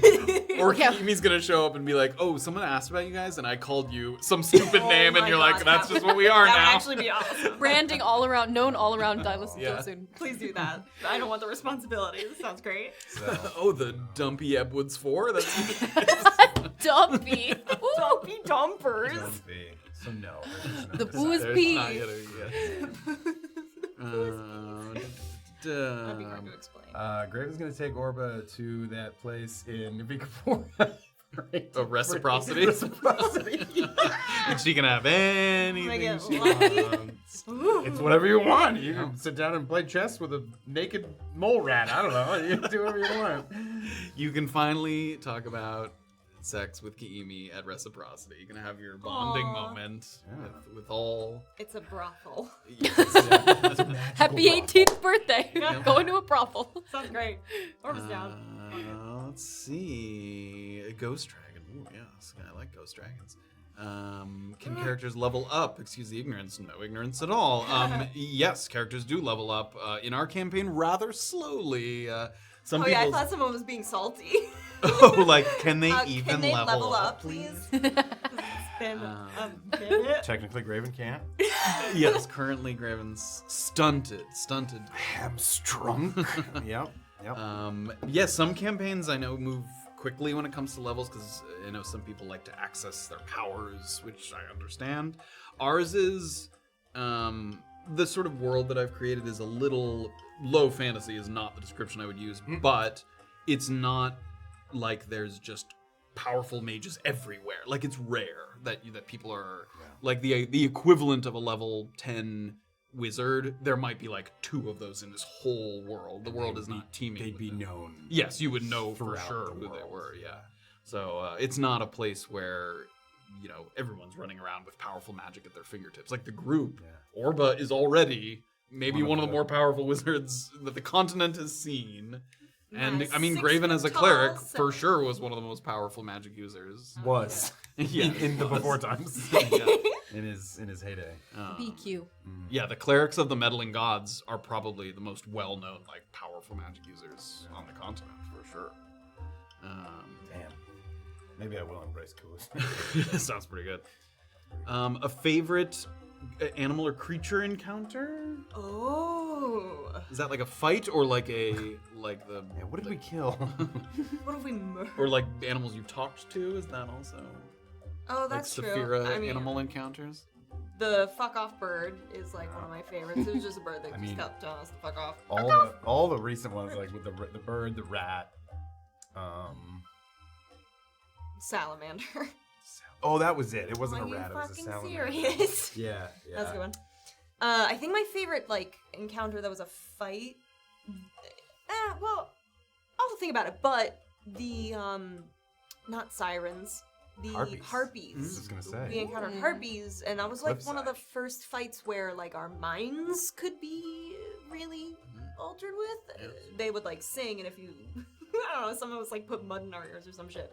Yeah. And but if they would sing, you would just like, we were climbing down this hill, or not hill, this huge cliff, and when they would sing, you would just like let go of the rope, and you would just fucking fall. That is one that, honestly, to bring it back, I wish that we were using Tailspire for that. Oh, Because yeah. that using that kind of vertical dimension, because they were flying off the side, and it was hard for me to represent that with the minis, but that would have been a fun one to do sort of with the virtual maps. I think there was one other mind control fight, and it was the spirits in the Steeder Way. Yes, took over Saphira briefly, and she fired at you guys a couple times. She missed, but she fired at you guys. Thank God. Loser. But yeah. You had the Galeb doors. Mm-hmm. Also, when you don't have money, and you wanted Saphira to throw all of her gold into the Your entire bag. That was She should have. wild. Make sure you don't take it out of the pouch so it doesn't glisten. Just throw the whole thing. You'll know. You throw it in the water, and it's just like, I don't like burlap sacks. I don't know. thanks for that heavy piece of cloth you just tossed into the water. Doors. Crazy Love just said we're the All Mirage Riders. Oh. Man, I immediately when I said it, I knew. It's one of my favorites. I had a good laugh at that. We were thinking about Kiimi's combat, because Kiimi only had 2 combats, and one of them was super brief, because there was the Sunken King, and then a very brief combat where they were throwing stuff at Graven at the end of that episode, and you got hit by the poison when Graven got knocked Those are unconscious. your only combat? Yeah, I don't think there was another combat besides that. Yeah, did we Am I not crazy? roll initiative when the elves found us while you were cleaning up? I guess we didn't really No. fight them. No. You just shoved Oh, them. wasn't it just? I think it was just Graven and Erlen. Yeah, Yeah. shoved him into Yeah. the crypt and then closed it. Yeah, you were busy like. Prestidigitizing. But yeah, I hope we have Kiimi back to, especially with the virtual battle maps, to kind of. It'd be fun to have Kiimi in a fight that maybe takes place, like sort of indoors or in a place where she can kind of Hide. slip in and out. Yeah, like slip in and out of battle and fight. I mean, the pillars for the Sunken King fight gave you an opportunity, kind of from a distance. Had to hide because I couldn't get on top of any of them because very small. Yes. Yes, good questions. Good Did you questions. encounter any more creatures? Oh goodness. Make a oozni. Bless you. Make a oozni bless. Make a oozni bless you. There you go. That's very silly. This is a great question that I can't answer. Has Kiimi ever met Grimari working at the Institute? To be determined. Wait, to be it's the determined. same. It's not. But like Grimari traveled all over to different institutions and gave Lecturing. lectures. Yes, and did all kinds. So. Your mother had an affair with Grimari or his daughter. Guess I'll kill my parents. Which happens to be Grimari. Oh shit. Should I look at other? There's plenty more of the For Erica, Kiimi's name origin Hawaiian. Oh yeah, I didn't name Kiimi. I think Matt mentioned that. I'm from Hawaii, and the name does mean seeker. And I was like, I see what you did there, Matt. Yeah, real clever. Yeah, there was a few that I was sort of picking between. There were some cool names that I now have since forgotten, but yeah, Kiimi sounded like a cool name that obviously the profession she had at the Institute was sort of seeking out supplies for the university. Yeah, We'll see if Kiimi gets to keep her job when she comes back after being a little AWOL. And also, she like kills her parents and then goes back to work, and they're like, "You can't work here anymore.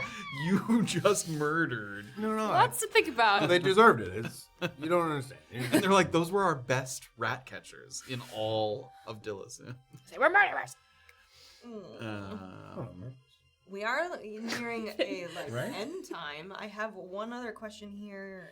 That would be a suitable final question, but I don't Should we know. do some Did- rapid yeah, here? Yeah, totally. I didn't know Matt, if there were in the queue. Myconids for the role of exploitable resource.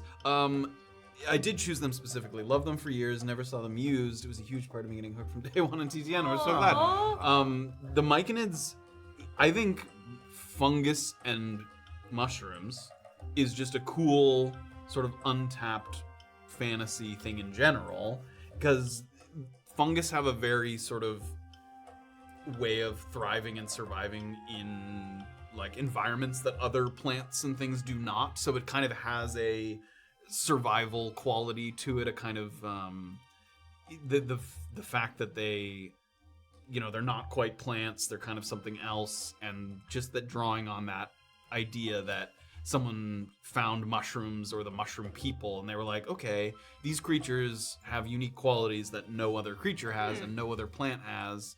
Why is that? Why can they survive? And also specifically the myconids being somewhat between plants and animals. And what I like about that is, and it's been talked about in the campaign, is a lot of people in this universe don't know what they are. Some people are like, who cares if we're harvesting myconids? It's plants. It's nothing like plucking an ear of corn off of a stalk. Like, that means nothing. And then other people think, oh no, they're like more like animals. They're a little sentient. Like, that's horrible that we're doing that. So that kind of dichotomy of not knowing whether they're plants or animals and whether to feel bad for them. Obviously in the campaign thus far, spoilers, I mean, obviously you're spoiling already, we have found out through the course of the campaign that the myconids are far more sentient than some people think that they are. So initially, the idea was like, oh, is it really that bad? Are we kind of just harvesting a resource? But now it's sad. Sadder than we thought. Sad. Yes, myconids. The Almirage Riders, yes. Perfect on the Back left. like a motorcycle gang, like a motorcycle club. Almirage Group MC, Almirage MC. Any out of game prep for the upcoming TPK next episode? Yeah, you know, it's an easy week for Matt after that because there's no party. I did An warn. easy week. Right. 4 new Four characters. Get the character art, make a new intro. Yeah. Pretty easy. I do have Expeditious Retreat as a spell scroll. Just saying. That's just for you. Yeah, it is. Yeah. What about Erlen? What about me? Who didn't save a Revivify? Who specifically asked to not get into some more shit? It's okay. It was me. It's gonna be fine. It's gonna be fine. God damn You it. say that with your words, What would you have but me your do? words could be lies. But with your body, you expeditious retreat. Yeah. What else? What cantrip would you want in real life? Oh, so shit. many to pick from. Prestidigitation. You can soil someone's pants with the flick of a wrist. Fucking mage hand. Mage hand is amazing. For the What an tugs. incredible.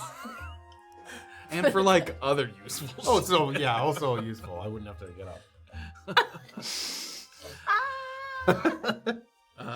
How much time goes into planning an episode, Matt? Content-wise, DM, that makes sense. A lot.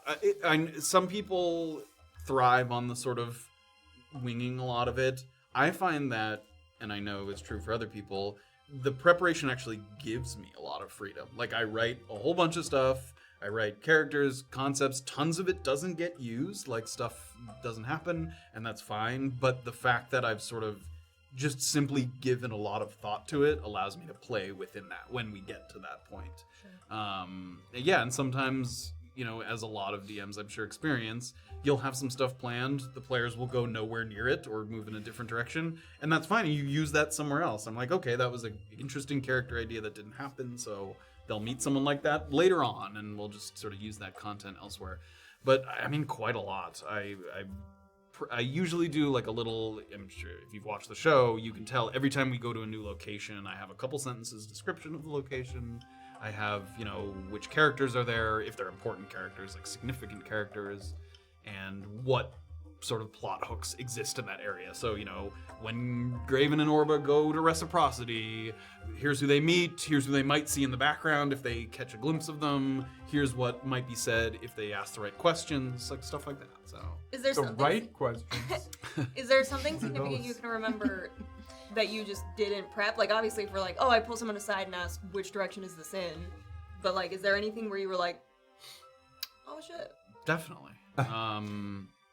I think a recent one, well, I guess that wasn't that recent. One of them, when Erland went back to look for Shakar in the poor neighborhood, and they like poured hot oil. God. That was, You figured he I had could no fucking idea leave he was gonna go immediately. there. Well, yeah, I didn't know he was going to go there to begin with, and then that he stuck around. All the characters there aren't written anywhere. Like, that was very surprising in a good way. Like, he was very persistent in his pursuit of Shakar, which ended up being kind of a cool thing.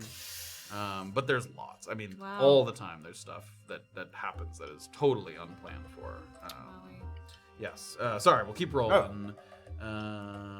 Must be frustrating that some stuff you plan doesn't happen. Like I said, a lot of that stuff gets reused later. Sometimes, I wouldn't say it's ever frustrating. I think actually the opposite sometimes. I think sometimes I have a character where you think, okay, this character's there to sort of give some information or help the party along, and the party doesn't utilize them that way, and then you get to be like, oh, I've got that information in my back pocket for a later time, because just the conversation doesn't end up going that way, or it just turns out something different. So yeah, I wouldn't say frustrating. You can always reuse it later. Always. Recycle, reuse. Oh, that's one I want to know. What was at the bottom of the tile puzzle at the kobold hole that we had to traverse? Oh yeah, it was like a pit, and there was big dead at the bottom. Big dead people. No, a pile of big dead. Oh, I was like, really? I mean, you might be like dead giants, if you fell down like into ghost giants. Yeah. We're doomed. Thank you so much for answering all our questions. Wow. Oh, that's one I didn't see. What? It's just not highlighted, but I caught it. Orba, did you plan in advance to say "I love you" to Erland? It made me cry so hard. Oh no. No. I think I definitely went into that conversation with some goals where Orba wanted to have a very clear definition from Erland as to who she was to him, because their relationship is vague sometimes with some of the choices that they make for one another and how it influences each other. But as the conversation started happening, I don't think the questions were answered. Erland is just very good at like dodging certain things and not speaking like terribly directly. So as it was happening, and that's not a shade on John, like that's Erland, and I thought it was great. And so I was like, I need to end this conversation with one piece of like solid information. And I was like, what other way than to just like fucking throw it out there? And there's only two things you can do, is say it back or not. And then that's it. Yes. You do love me. Yeah. Exactly. I So know. it's like, I think she just needed that confirmation, and she probably wouldn't have said it if the conversation had been a little more direct throughout the whole process. But as soon as it started, shifting back and forth a little bit, she wanted just one final go at it. But I'm sorry I made you cry. Oh, that's so good. What does Kiimi dream about? Oh my gosh. Ooh. Does Silence. like now? Respect. No! Being treated with respect. And in her nightmares, it's just bards. It's nothing but bards. What do they miss from the 3 pedestals? Is that from the Broken Crown station? imagine, yeah. I think that I can't answer that, but I think we haven't heard the last of that either, because you presumably are going to contact Massif, and I think there's information to come about what was in there that you guys didn't access. I mean, you guys got a peek at that other one. Yeah. That ended First up page, falling, yeah. So more to come on that. That's definitely not the last we've heard of that, but I can't answer that now. I can't believe we got 2 out of 3. When you first voiced would you have such a following? No. First of all, no. And second of all, I still think back and laugh at the time when Orba asked for a perception check to see if Woodoo had like a scar on his head from being lobotomized or hit in the head or something. Like she thought he was like That's rude. In my defense, she thought he was like a little brain damage. Mukmu is a horrible, horrible place. Oh, you thought he was like experimental. I thought it was Spooky. I thought it was a little oh gosh. Lake Lao guy? No, Oh. not Lake Lao guy. Similar, but That was Cuckoo's good Nest. reference. Oh, I thought it was straight little up cuckoos. lobotomy. Yeah, because he had been like breaking the law and doing bad things. Oh, you thought that was like a law punishment? Yeah, where they were like, oh, this guy's such a State-sponsored nuisance violence. in the Sun There is no District. We can't war, have it, Boston and said. like, Yeah. because he just had like such a strange It wasn't like, is he brain damaged? I was like, did the government fuck with this guy a little Got bit? it. I Do do I spell see a that. reason why he's so stupid? What's up with this guy? Why is he so dumb? I Big love dummy. you do.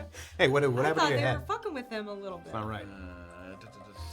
Thank you, made me so sad for Orba and mad on her behalf.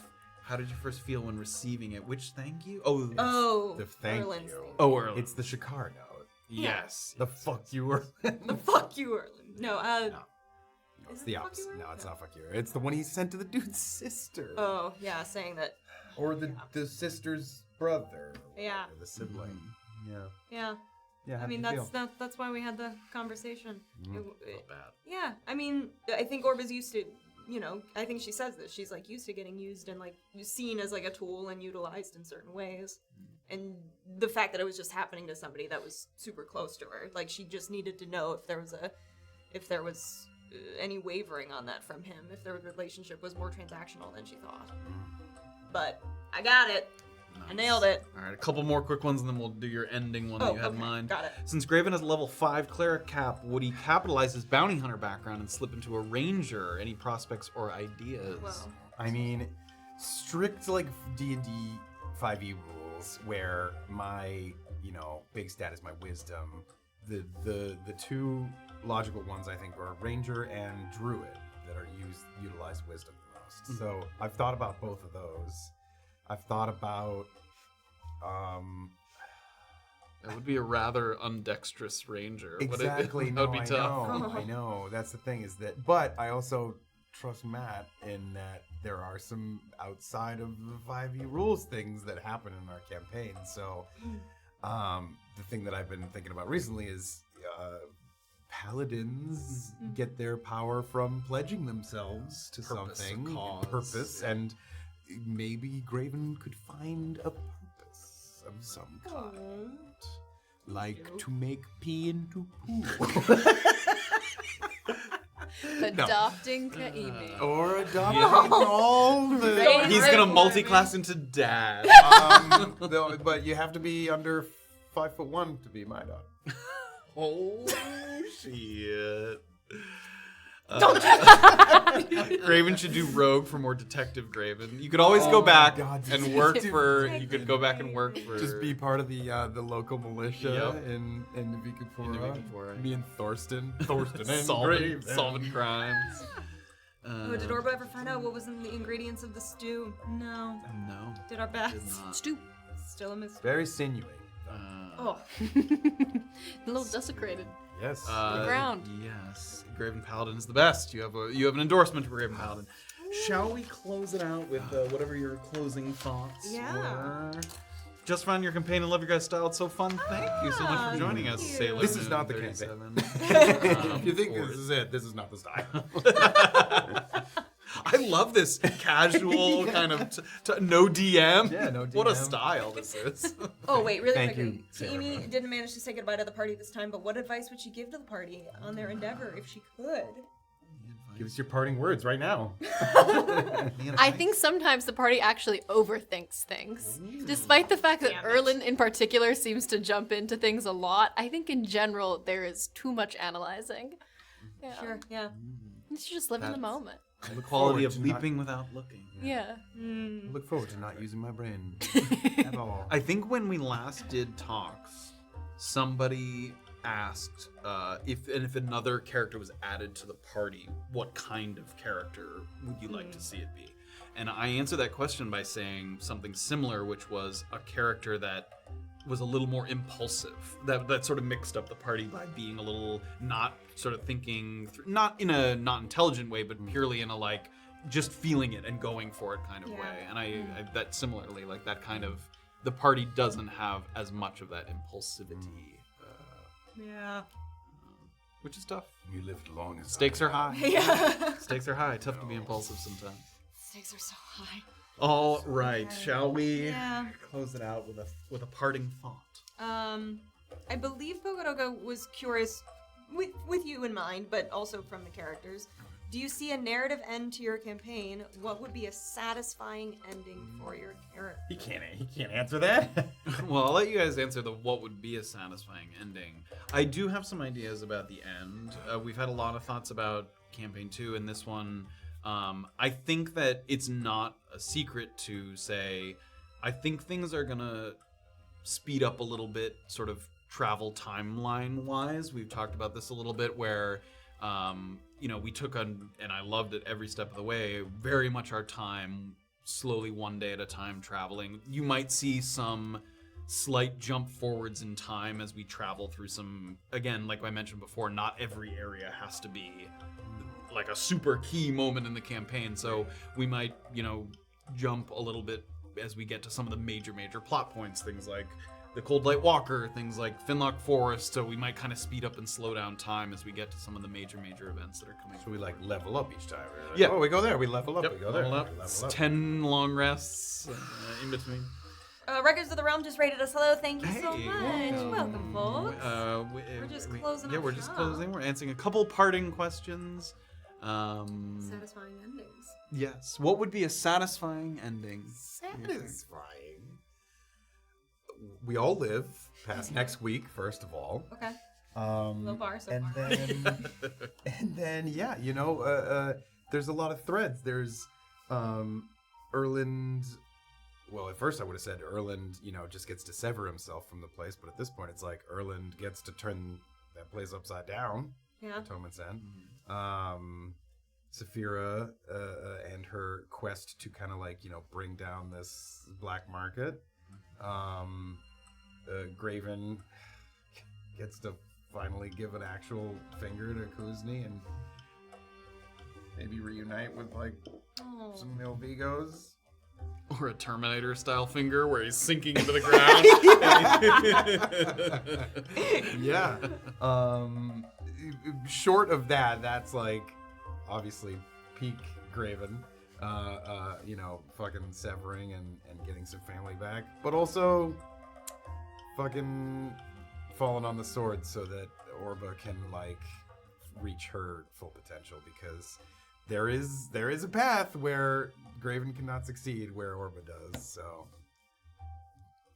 that's all I'll say. Zero-sum game with the gods. Is that satisfying? I don't know. Do you have one? I mean, Oh, okay. Amy needs to see Douglas walk into the light. Or the darkness, because he did kill his parents. But yeah, that's number one on her agenda, is getting this man to the other side. yeah. And then... Is that sort of fulfilling for her to get him there? Yeah. I think it'll feel, she helped her friend, who's a little scary. But yeah, and then after that, maybe cultivating a sense of home, especially if she has to kill her parents in order to solve this situation. Yeah, finding someplace that she feels at home. And that involves being respected by those around her. Matricide. Is there one that encompasses both? Matricide? Matricide is mother, right? Filicide? Filicide. Is that brother? Fratricide. Yeah, I thought. I don't know if there's one for both parents, is there? Daddy Paternal mommy side. Poo poo pee pee side. Caca poo poo pee poo side. Pusicide. Orba? Satisfying ending? Oh, gosh. I mean, Erland's got to live past the year in general. Oh, right. Because he's dying. Mm-hmm. I like the idea of Saphira, because she started so black and white moral code, wanting to cut the head off the snake and stuff. But I would love the idea of, as she realizes how insanely difficult that is to do, becoming this badass infiltrator and blowing up shit like Jillian, just taking whatever she can, just this underground crazy girl. Realizing maybe that to do what she needs, she might have to cross a line. Oh or yeah, two. and when she does, she crosses it with both feet in the sand. Horde. Horde.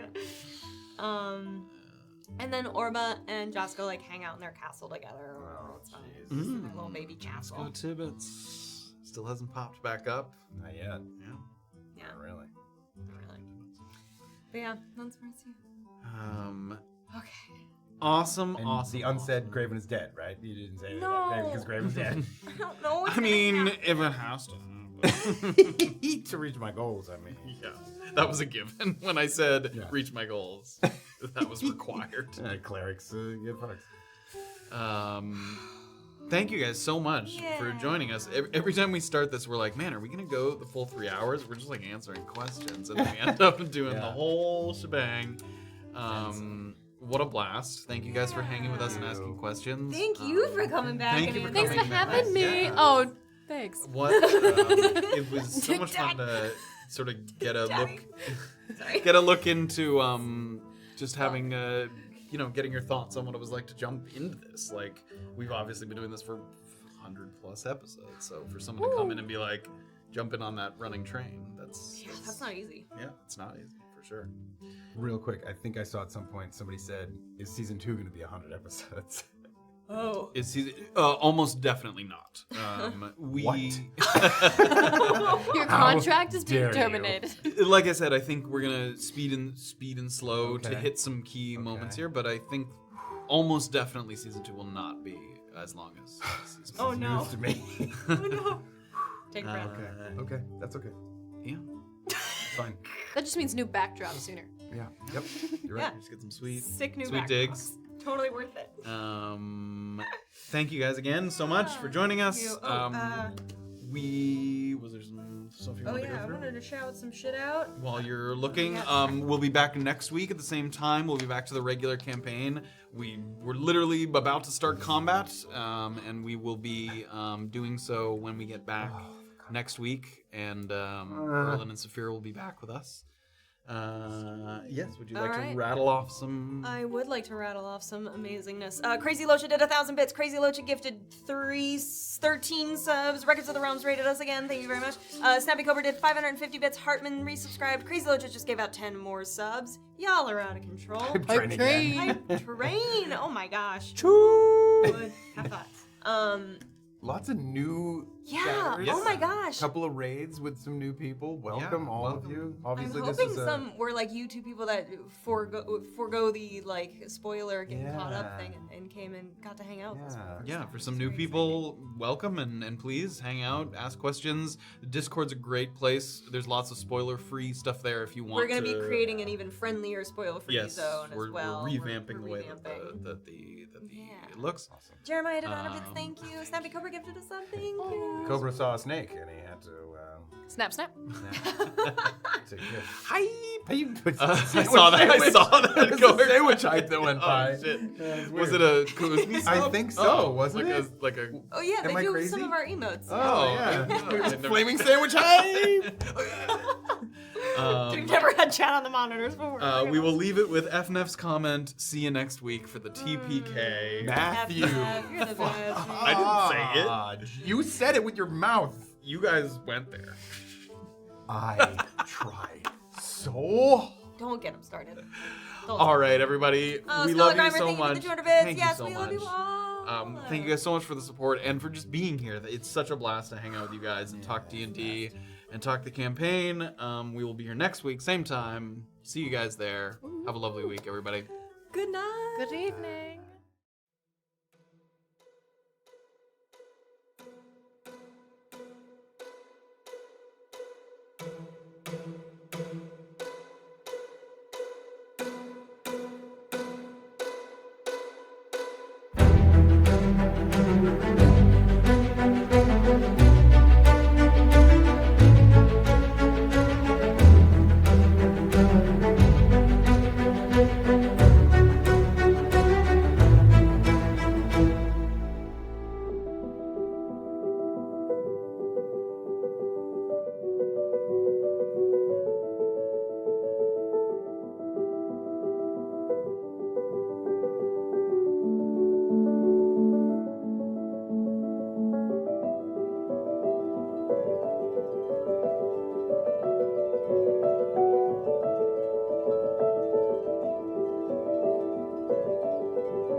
Bye.